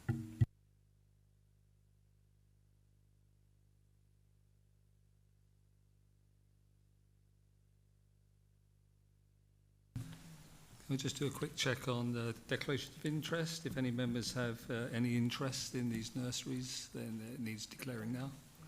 All done? Okay, that's fine. Fiona, would you mind going to the vote? Thank you. Yes, so just for members, we are voting on the altered motion. The alteration is in relation to section D on the motion, and Mr Charlesworth has added in, and it's been accepted that the words "in their current form" is added on. Sorry, paragraph A. I apologise. To the end of paragraph A, "in their current form." Right. Does everybody, okay, fine. So I'm going to go to the recorded vote now. So, Mr Abbott. Mr Bailey. Dr Bloxham. Mr Bohm.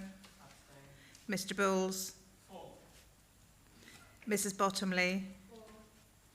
Mr Bradshaw. Mr Bray. Mrs Broadley. Miss Butler. She's not here anymore. Mr Chapman. Mr Charlesworth. Mr Cook. Mr Crook. Mrs Danks. Mr Durrani. Mr England. Mr Fowler. Mr Galton. Mr Gamble. Ms Gray. Mr Grimley. Mr Hamilton Gray. Mr Dan Harrison. Mr Paul Harrison. Abstain. Dr Hill. Mr Holt. Mr Innes. Mr King. Mrs Knight. Mr Lovegrove. Mr MacDonald. Not here anymore. He's gone home. Mr Meelan. Mr Mear. Mr Morris. Mr Mullaney. Mr O'Shea. Mr Orson. Mr Page. Mrs Page. Mrs Pendlebury. Mr Piper. Mr Poland. Mr Pugsley. Mr Rikiki. Mr Robinson. Abstain. Mr Rudkin. Not here, sorry. Mrs Seaton. Mr Smith. Mr Squires. Mrs Taylor. Mr Tilbury. Mr Whitford. Not here anymore. Right, I'll just add those up. 1, 2, 3, 4, 5, 6, 7, 8, 9, 10, 11, 12, 13, 14, 15, 16, 17, 18, 19, 20, 21, 22, 23, 24, 25, 26, 27, 28, 29. Is that majority? Yeah. So 29 in favour, none against. It's carried. Okay, motion is passed. Thank you. Okay, well, back to where we were before. So it was agenda item number 5. This is to answer questions. Yes, David. Is it possible if we can have a 10-minute break, please, Mr Chairman? I'll go for 5. Is that okay? Okay, we'll take a 5-minute break. We'll be back at just after 1:15.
Can you take your seats, please, when we get going?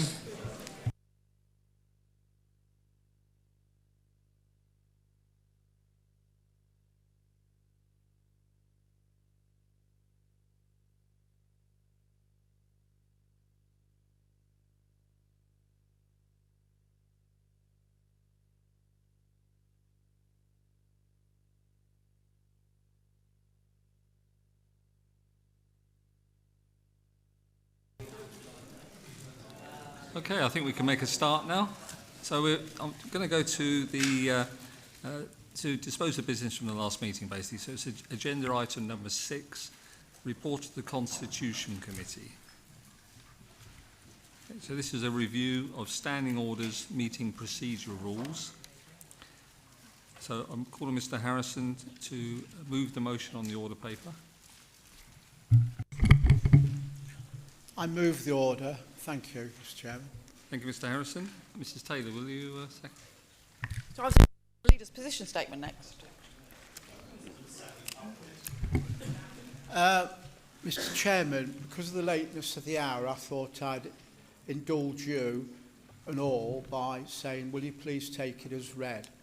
I think we've got some comments to make on it, so probably not leader. We're not quite there yet, so just yeah. Hang on, I know we want to go home. So I but, will second the review of the standing orders. Thank you very much. Thank you.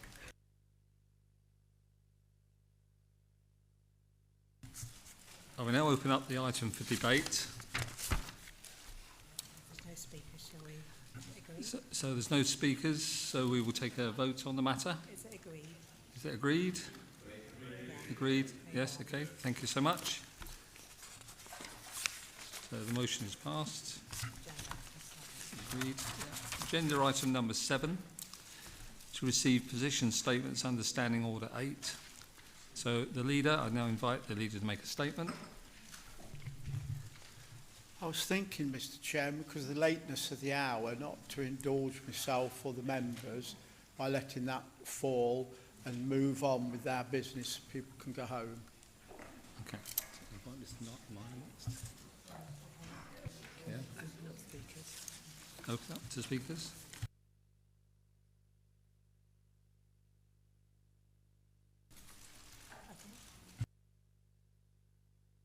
Chair, can we just clarify, is the leader withdrawn his statement? Is that what he said? Because if it is,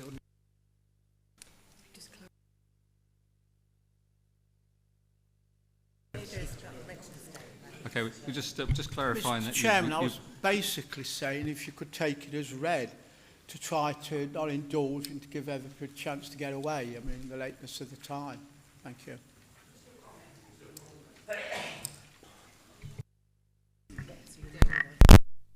I mean, we're happy to take it as read. The leader doesn't read it out to us, but we still have to answer questions on it. Leader. So I'm just finding a place here. So if you wish to speak... Leader, does he want to do his speech? Because the opposition doesn't speak on that. So. Okay. Mr. Harrison, do you want to do your speech? Okay. One bit, quite enjoy it, thank you. All right, so 1 million trees. We are increasing our tree planting ambitions. We have already planted almost 500,000 trees with the help of partners and community groups.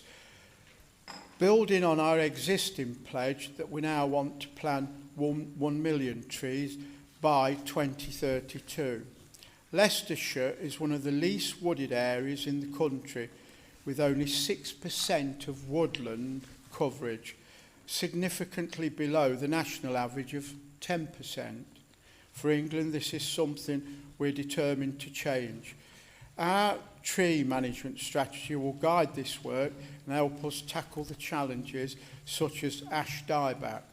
Flooding prevention, we have invested an additional £2 million to support communities affected by repeated flooding by moving our policy away from net zero to support an environment more proactively. This includes the new alternatives to sandbags already distributed to 45 parish councils. Community flood recovery grants are now open for applicants, and more than 3 million of local flood risk schemes planned over the next 2 years. We're improving drainage maintenance, mapping underground assets and supporting schools with sustainable drainage systems. In addition to extensive work already being carried out, I have asked the full review of how the Council and its partners approach to flood prevention and the mitigation work to strengthen our collective response and support our communities. Melton Mowbray. The North and East Melton Mowbray Distributor Road is nearing completion. The work on this was a £134 million project. It has seen all major structures, roundabouts completed. We remain on track to open the road in late spring. This vital project will cut congestion and support growth and improve the travel for residents and business. Rural strategy. Our update rural strategy is nearing completion after extensive engagements with tenants, NFU and local communities. We are supporting farmers' opportunities and strengthening the rural economies. Aligned with the Council's wider objectives, Cabinet will consider the final strategy in April. Local government reorganisation. Government consultation has now begun on the future and structure of local government in Leicestershire and Leicester. Rutland. Our proposals are set out a more efficiently and financially sustainable model that puts residents first. Over the coming weeks, we will continue to engage widely and preparing our formal responses for Cabinet in March. I encourage everyone to participate. Rejoining LGA and CCM. We are fully re-engaged with local government association and county council network. This will be strengthening our national voice, improving access to information, ensure we contribute with shaping the future of local government. Partnership working. Strong partnerships are vital for achieving the best for Leicestershire. We will continue to deepen collaboration with business leaders, universities, health bodies, district and parish councils. I will be meeting local businessmen shortly to hear directly from the challenges and opportunities they face. The efficiency review is groundbreaking efficiency review, delivering with Newton in progressive well. The work focuses on improving outcomes and increasing values for money, driving innovation in prevention and commissioning, and ensuring the Council is fit for the future. We've worked with Newton before this at this Council, where they helped shape the new target operating model for adult and social care services. They are the experts in the field, and we've commissioned them to support us fund the 90 million gap we're facing in the longer term.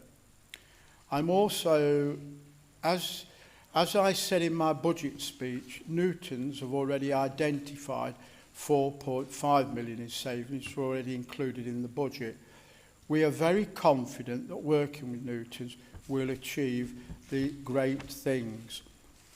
We shall endeavour to keep the Council updated with progress and expect to share detailed opportunities and impacts later in the spring once the evidence is finished. Thank you, Mr. Chairman.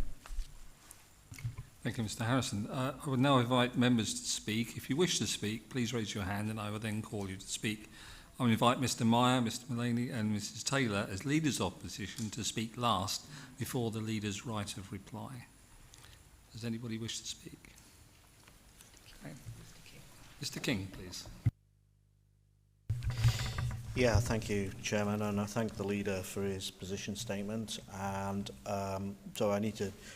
so a couple of few things just want to raise. So first thing is about the LGA and CCN. So I actually welcome that decision. I have to declare I am also, through another council, a member of the LGA Neighbourhoods Board. So obviously I have a slight interest in this, but I do welcome it irrespective of that. and so I think it is a positive thing. I appreciate not everyone will agree with that. In terms of LGR, welcome, obviously we've got the government has set out the consultation, but last week, I'm sure the leader's aware and the Chief Executive, that last week there was a joint ministerial letter to leaders and chief executives of all councils about foundation level strategic authorities, and requires a submission of some sort of expression of some interest or some sort of outline of something by the 20th of March. I'm just wondering how the leader is going to engage with councillors, members of the County Council about this, to get our views as to what we think about this. I'm sure we've probably got 55 different opinions, but perhaps not. The third thing I wanted to just touch on was about, it was basically in the budget, which we've just spent a lot of time on. It's mentioned a few times that that infrastructure can't be delivered unless it's funded by Section 106. We can't forward fund any infrastructure. And I'm sure the leader and portfolio holders are aware there are very significant housing developments, particularly in my division of Gartree in the Harbour districts, where essentially a new town bigger than Lutterworth is currently being postulated by Harbour District Council. And what I'm concerned about is how is the infrastructure going to be funded, because unless the funding comes from the development, there are significant infrastructure constraints. So I'm just wondering if the leader or the lead member can actually answer the question as to where's the money going to come from to fund whatever's required to make this development, if indeed it is possible to make this development acceptable in planning terms. I'm not looking for an answer now, but I'm looking for some written response to clarify what is going to happen. Thank you. Thank you, Mr. King. Mr. Orson, please. Thank you very much, and thank you, Mr. Leader, as well, for the speech. Melton Bypass, or MMDR, sorry. I can't tell you how much people of Melton Mowbray are looking forward to that. It seems to be forever on the drawing board. This work has been progressing for 3 years now, nearing a completion. We look forward to hearing actually the definite date for opening. All we have is maybe Easter, sometime in April. I do recognise what Jana Walker did say on TV last week, where she said we needed a break in the weather, because let's be honest, I think we all need a break in the weather now, don't we? On Sunday, I couldn't believe it actually, I just looked at the skies and I thought there can't be any more water up there to come down, but it keeps on coming down. I also welcome your comments about the farming community, by the way, and as a farmer, well, retired farmer myself, I'm here to help if possible. So I welcome that. So thank you very much, Mr. Leader. Thank you very much, Mr. Wilson. Mr. Lovegrove, please. Thank you, Chairman, and thank you, Leader. Same subject as Joe's just spoken on is the Melton Mowbray Distributor Road. Two things. Firstly, huge grateful thanks to the officers for bringing this to a conclusion. It's been, as having lived in the Melton area all of my life, it's been a pipe dream and wish for most of the residents, and it was a project that was never ever going to happen, and it's now there, and we're so very pleased it is. So huge thanks to the officers. That is the Melton Mowbray Distributor Road North and East. One of the things I don't want to come off the table or off the agenda is the last section, the south side. If we're not careful, because it's almost made but not made. We haven't quite joined the two ends together in a sense. So I want the county, through the lead group, to continue discussions with Melton and central government to ensure that someday that last section of the Distributor Road is completed to join up with the other. It is vital for Melton, both for housing, for businesses, a second doctor's surgery and so many other things for the infrastructure of Melton to work, and that last key bit needs to be done at some point in the future. Thank you, Mr. Chairman. Thank you, Mr. Lovegrove. Mr. Crook, did you put your hand up? Or Mr. Crook, did you put your hand up or not? Did you want to speak? And we weren't sure if you put your hand up or not. No, okay, so that's fine. Yeah, I'm at that point where I'm asking if there's any other questions before I actually go to Mr. Meyer as to respond. So would you like to speak now? Yes, okay. Mr. Crook. So I'll let the leader reply to whatever items he chose to. My apologies. Just in response to Mr King with his question about the LGR, he's absolutely right. We received a letter last week from the government about developing a spatial development strategy, the Foundation Strategy Authority. We received this with interest and will work with the City and Rutland to take proposals forward. I'm sure we'll keep you all informed as we progress. Thank you. Thank you, Mr Crook. Okay, Mr Meyer, would you like to respond? Cheers, thank you very much, Mr Chairman, and I won't keep everybody long. On the Foundation Strategic Authority, if that's the right words, yeah, I think the County Council should engage with the City and Rutland to put in an expression of interest. I think the money that would potentially follow won't be as much as if we had a strategic mayor, but it will be something that otherwise we would miss out on if we can't agree. On LGR, I think we will know soon enough. The consultations are happening. We'll know soon enough in May, June, July, depending when the government let us know what the shape of the authority will be. What will happen next is that we would probably need a working group and we'll need input from the other parties. So I don't know if the leader wants to set something like that up earlier rather than later, just to see how we would fold into whatever government says the new Unity Authority should be. It may be that it is one Leicestershire, it may be that it's North City South, or a combination of such, but we just want to be prepared. And now we've got £10 million in the budget, I think that we can forward plan this kind of items as well. On rejoining the LGA and CCN, welcome that. I think it was a remiss of us to leave in the first place, and I think it's great that we're back in the fold as well, and I look forward to seeing the leader and leader of the opposition as well at some of the events, because no doubt she should be invited as well to those events as leader of the opposition. Flooding. Fantastic. We've had rain, lots of rain, and I think everywhere's just about coping without it being a national disaster or a natural disaster. However, in November we had a lot of rain during Loughborough Fair time in one go, and the officers worked really hard to make sure everything just about happened and worked. I just wanted to thank the lead member for that.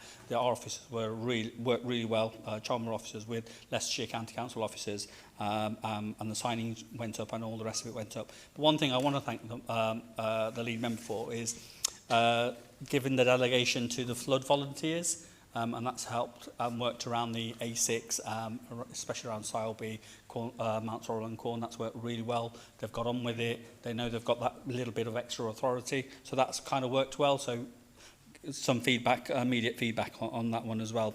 And finally, the efficiency review. I just want to touch on that one because we were supposed to have a meeting yesterday, I believe, and it got cancelled. And on this kind of thing, if we're more engaged and more informed, we're going to make better decisions and we can give better feedback as opposition group leaders. So if we're going to cancel them at short notice, we shouldn't put them in the diary if that's the case. If it's in the diary, even if we meet just to chat and get up to speed at what point we are, we should just leave them in the diary. I don't think it would have had any impact on any of the decisions that were made today or any of the comments made today. It could have better informed us on some of the comments. So if we put it in the diary, we shouldn't take them out. That's my view. Thank you. Thank you, Mr Meyer. Mr Mullaney, please. Thank you, Chairman. In terms of the million trees being planted in the county, we support this. Also at Hinkley and Bosworth, we run in tandem our own free trees scheme, and I know myself and Mrs Pendlebury were involved in giving out free trees to residents in Hinkley, and despite it being probably the wettest day of the year, people were queuing up to get trees at Argent's Mead, so it does show how much public support there is for planting more trees. In terms of the additional money for flooding, we welcome that. In terms of rural strategy, importance of our farms in Leicestershire, they're a vital part of our economy, and especially with concerns over food security as an issue. Certainly in our area, myself and Mrs Pendlebury's, there's Middlefield Moo Juice Farm in Hinkley, which is an important farm which we hope to see continuing, given the good work that it does in the community. Local government reform, we still believe this is unnecessary, and we'd hope that the government will add local government reform to the long list and growing list now of U-turns. If not, then at the very least, we hope that as the least worst option, we'll have a north-south city outcome, and certainly we continue to be totally opposed to any expansion of Leicester City into the county. In terms of rejoining the LGA and the County Councils network, LGA does very good work. I'm involved through Hinckley and Bosworth as one of the LGA board members, and we think it's really important to be involved in the LGA, and I think we were one of only 2 councils not to be members. That meant we were really standing out alone, and when we have serious issues to do with funding and being the worst funded county, I think it's important that we do engage with the Local Government Association. As for the efficiency review, saving money is good if the savings and efficiencies can be found, but obviously we don't want to see any services cut, and obviously that is the red line that we have as the Lib Dem group, that whilst we obviously want to see unnecessary waste being saved, we don't want to see any essential services cut. Thank you, Mr Mullany. Mrs Taylor. Thank you, Mr Chairman. I'm very pleased to see that this administration is continuing with the tree planting, the commitment that we made, and hopefully we can make Leicestershire greener altogether with more trees planting, and that will also help with the flooding and etc. So on to flooding, it would have been good to see more money put into the flooding as we suggested with our amendment in the budgets. This is one of the most serious issues our residents face, and the devastation of being flooded is there for all of us to see. So I just hope those people that voted against that can look those residents in the eye when they're flooded as to why they didn't put more money into helping support reducing flooding in this county. On to the LGA, they offer a lot of training. I'm a member through Charnwood as a district councillor, and they offer a lot of training and support there, and I hope that new councillors take advantage of the training to improve their skills. So please take advantage. If we're members, we should be taking advantage of that free training. So I urge all new members and older ones to improve their skills. On the MMDR, so an excellent project that we started under the previous administration. It's good to see that that project is finally coming to an end. I was there when the first spade was put into the ground with the Secretary of State for Transport, so I look forward to driving along the new road. But I do share people's views on the south, where we just didn't have the funding to do that. So we are in a sticky situation, I think, with the south. But let's see how we go going forward. And the efficiency review, I mean, you've promised savings, and we kept asking you for them, Leader, and you said that you could see them and touch them, and they would be included in the Cabinet budget papers, but they weren't actually in there. So I still can't see or touch them, even though you can. You also cancelled the cross-party update meeting this week that Mr Mayor referred to, and, you could have provided us with an update there, and you sort of say that you want to work in partnership, but then your actions don't follow the words. So that would have been an ideal opportunity to have a wider discussion about partnership working and how we all work together. But the meeting was cancelled at short notice, and so it is.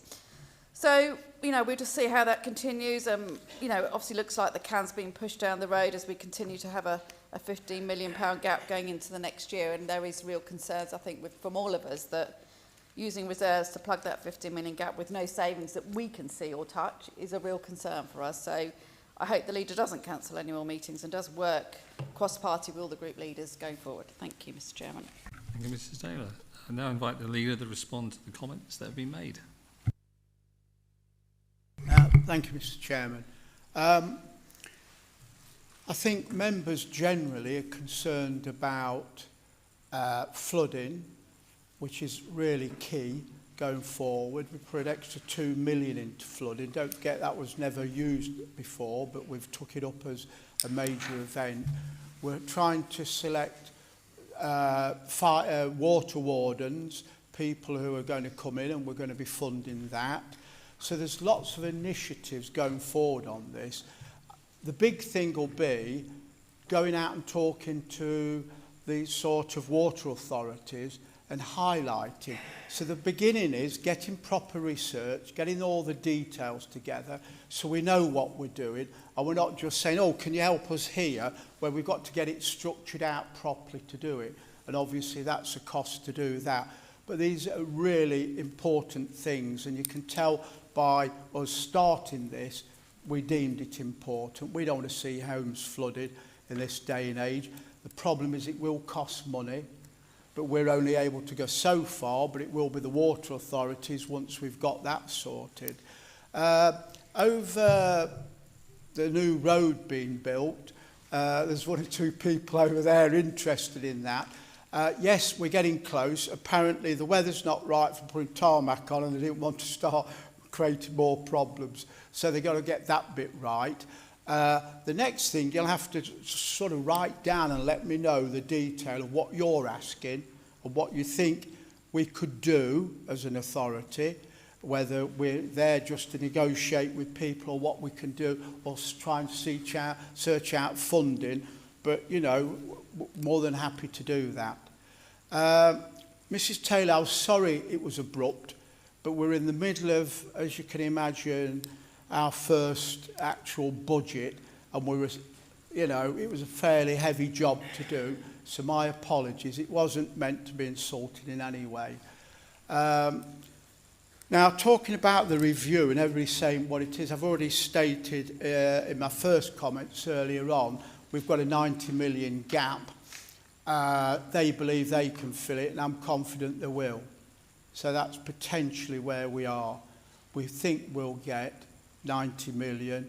I hope it's a bit more. Let's wait and see. But it was foolish for me in the early days to talk too much, because everybody would be running in all directions. What are you doing?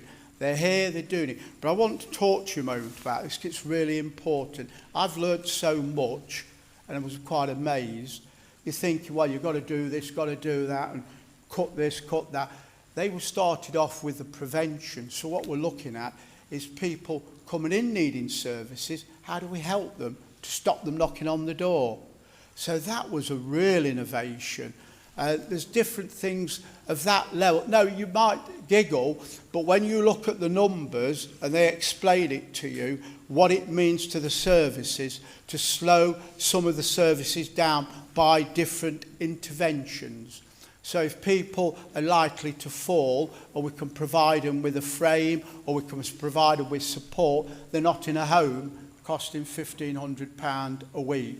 So we've got to get real in all of this. I know I had that attitude of what on earth are you on about, thinking prevention. I want you to get on with sorting out this. They said, no, hang on. And I was just amazed potentially at what that can do. So it's very widespread, and obviously to raise that sort of money, it's going to be very substantial, and it's obviously got a proper bonus for us. Obviously, when we get efficiencies and we're cutting costs, then hopefully costs will be there next year, cut back. So that's the level. Once we start to get the headroom right, then we'll have a better feel to the whole thing. Because that's what we've got to do. It can't be just for 1 year, because how do you manage then the next year? What you have to do, I don't want to take your time, I know it's really late, but last year's wage increase was 20 million. It could be this year. That's 40 million embedded now in that MTS cost going forward. You've got to think of the costs that are generated and how we, as sensible people, can try and combat it. Ourselves, I feel, wouldn't be able to do that. By bringing in people who are trained and skilled. And this company actually came in and did a piece of work some years ago when you were a new member and I, and they saved 10 million in adult and communities. So they're trusted. They're all around the country, and they work with all sorts of organisations, from the military to the all sorts of people, local authorities, big businesses, major airlines. They go in and they sort the job out. So I have every confidence on their track record that they will be able to do what we need to do, and we'll have the advice and the guidance on how we're able to go forward on that. So it will be important, and it's innovative, the first in the country to ever do this. It'll be the first to raise sort of 90 to 100 million is astonishing. If that's what we're hoping, let's wait and see. All the pens are down. I'm going to be quoted now. I said, hopefully, you know. But anyway, so that's where we are with that. And please feel free, because I have made the gesture. I'm doing it again because obviously Mrs. Taylor commented, and I apologise for yesterday, the abruptness of what we were doing, and it wasn't deliberate. But I do hope that we could start to talk a little bit more and understand each other's problems, because I'd most welcome that. We can't be just in little boxes or throwing stones at each other for every day. It won't work. We've got to break down, and whatever the difference or the pain, you know, you've got people who'll be arguing and saying, no, but you know what he did to me 10 years ago? You know, and it goes on. If we don't alter and try and get a better system of working, and I'd look forward to being able to do that with the leaders and various people, you know, we might be able to develop it a little bit more, who knows. Let's try and see how we can do it. I don't mind sharing, and I mean this carefully, if the information Dan, I think is we've got received. it, thank you. Pardon? That's good. I think can we move on? Yeah, all right, okay, all right. All right, so the time is late, it's nearly 7 o'clock, so I thank you for all those questions, and I look forward to hopefully better liaisons in the future. Thank you. Thank you, Mr. Harrison. Okay, I'm going to move on now to agenda item number 8. This is the report of the Employment Committee. Pay policy statement. I call on Mr. Fowler to move the motion on the order paper.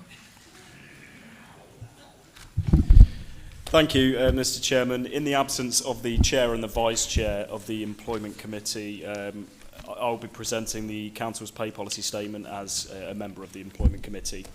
This statement is submitted for approval in accordance with the requirements of the Localism Act 2011, which mandates that the Council review and publish our approach to pay on an annual basis. The pay policy statement outlines the Council's approach to remuneration, addressing the pay arrangements for our chief officers as well as for our lowest paid employees. It also considers the relationship between the highest and lowest earners within our organisation, ensuring transparency and fairness across all levels. Following the debate at the Employment Committee, I have received clear advice that decisions regarding percentage pay increases are made through national negotiation processes. These negotiations ensure our pay rates remain in line with the national minimum wage and that our remuneration packages are fair and comparable with those offered by other local councils. National pay negotiations for the upcoming year are currently underway, and we strongly urge the national negotiation bodies to consider the perspective of Leicestershire taxpayers and to act in the best interests of our residents. This approach supports our commitment to reduce costs while upholding fair remuneration. Chairman, I move the motion on the order paper. Thanks. Thank you very much, Mr. Fowler. Mr. Innes, would you like to second? Yeah, also as a member of the Employment Committee, I second this motion. Thank you so much. Before I open this up for debate, is this agreed by everybody? Can we go straight to that? Is everybody agreed? Yeah? Everyone agreed? Thank you so much. Okay, so agenda item number 9, report of the Corporate Governance Committee. That's changes to the contract procedural rules. I call on Mr. Bray to move the motion on the order paper, please. Yes, Chair, I think it's the item we've all been waiting for, I think. And you'll be pleased to know I've only got 15 pages of it. No. I just want to thank the officers for doing the work on this and move the report, Chair. Thank you so much. Mr. Meyer, would you second the motion, please? Happy to second and reserve my right. Thank you. Yes, so good time again. Is this all agreed again before we agreed? Fantastic. I love you all. So there you go.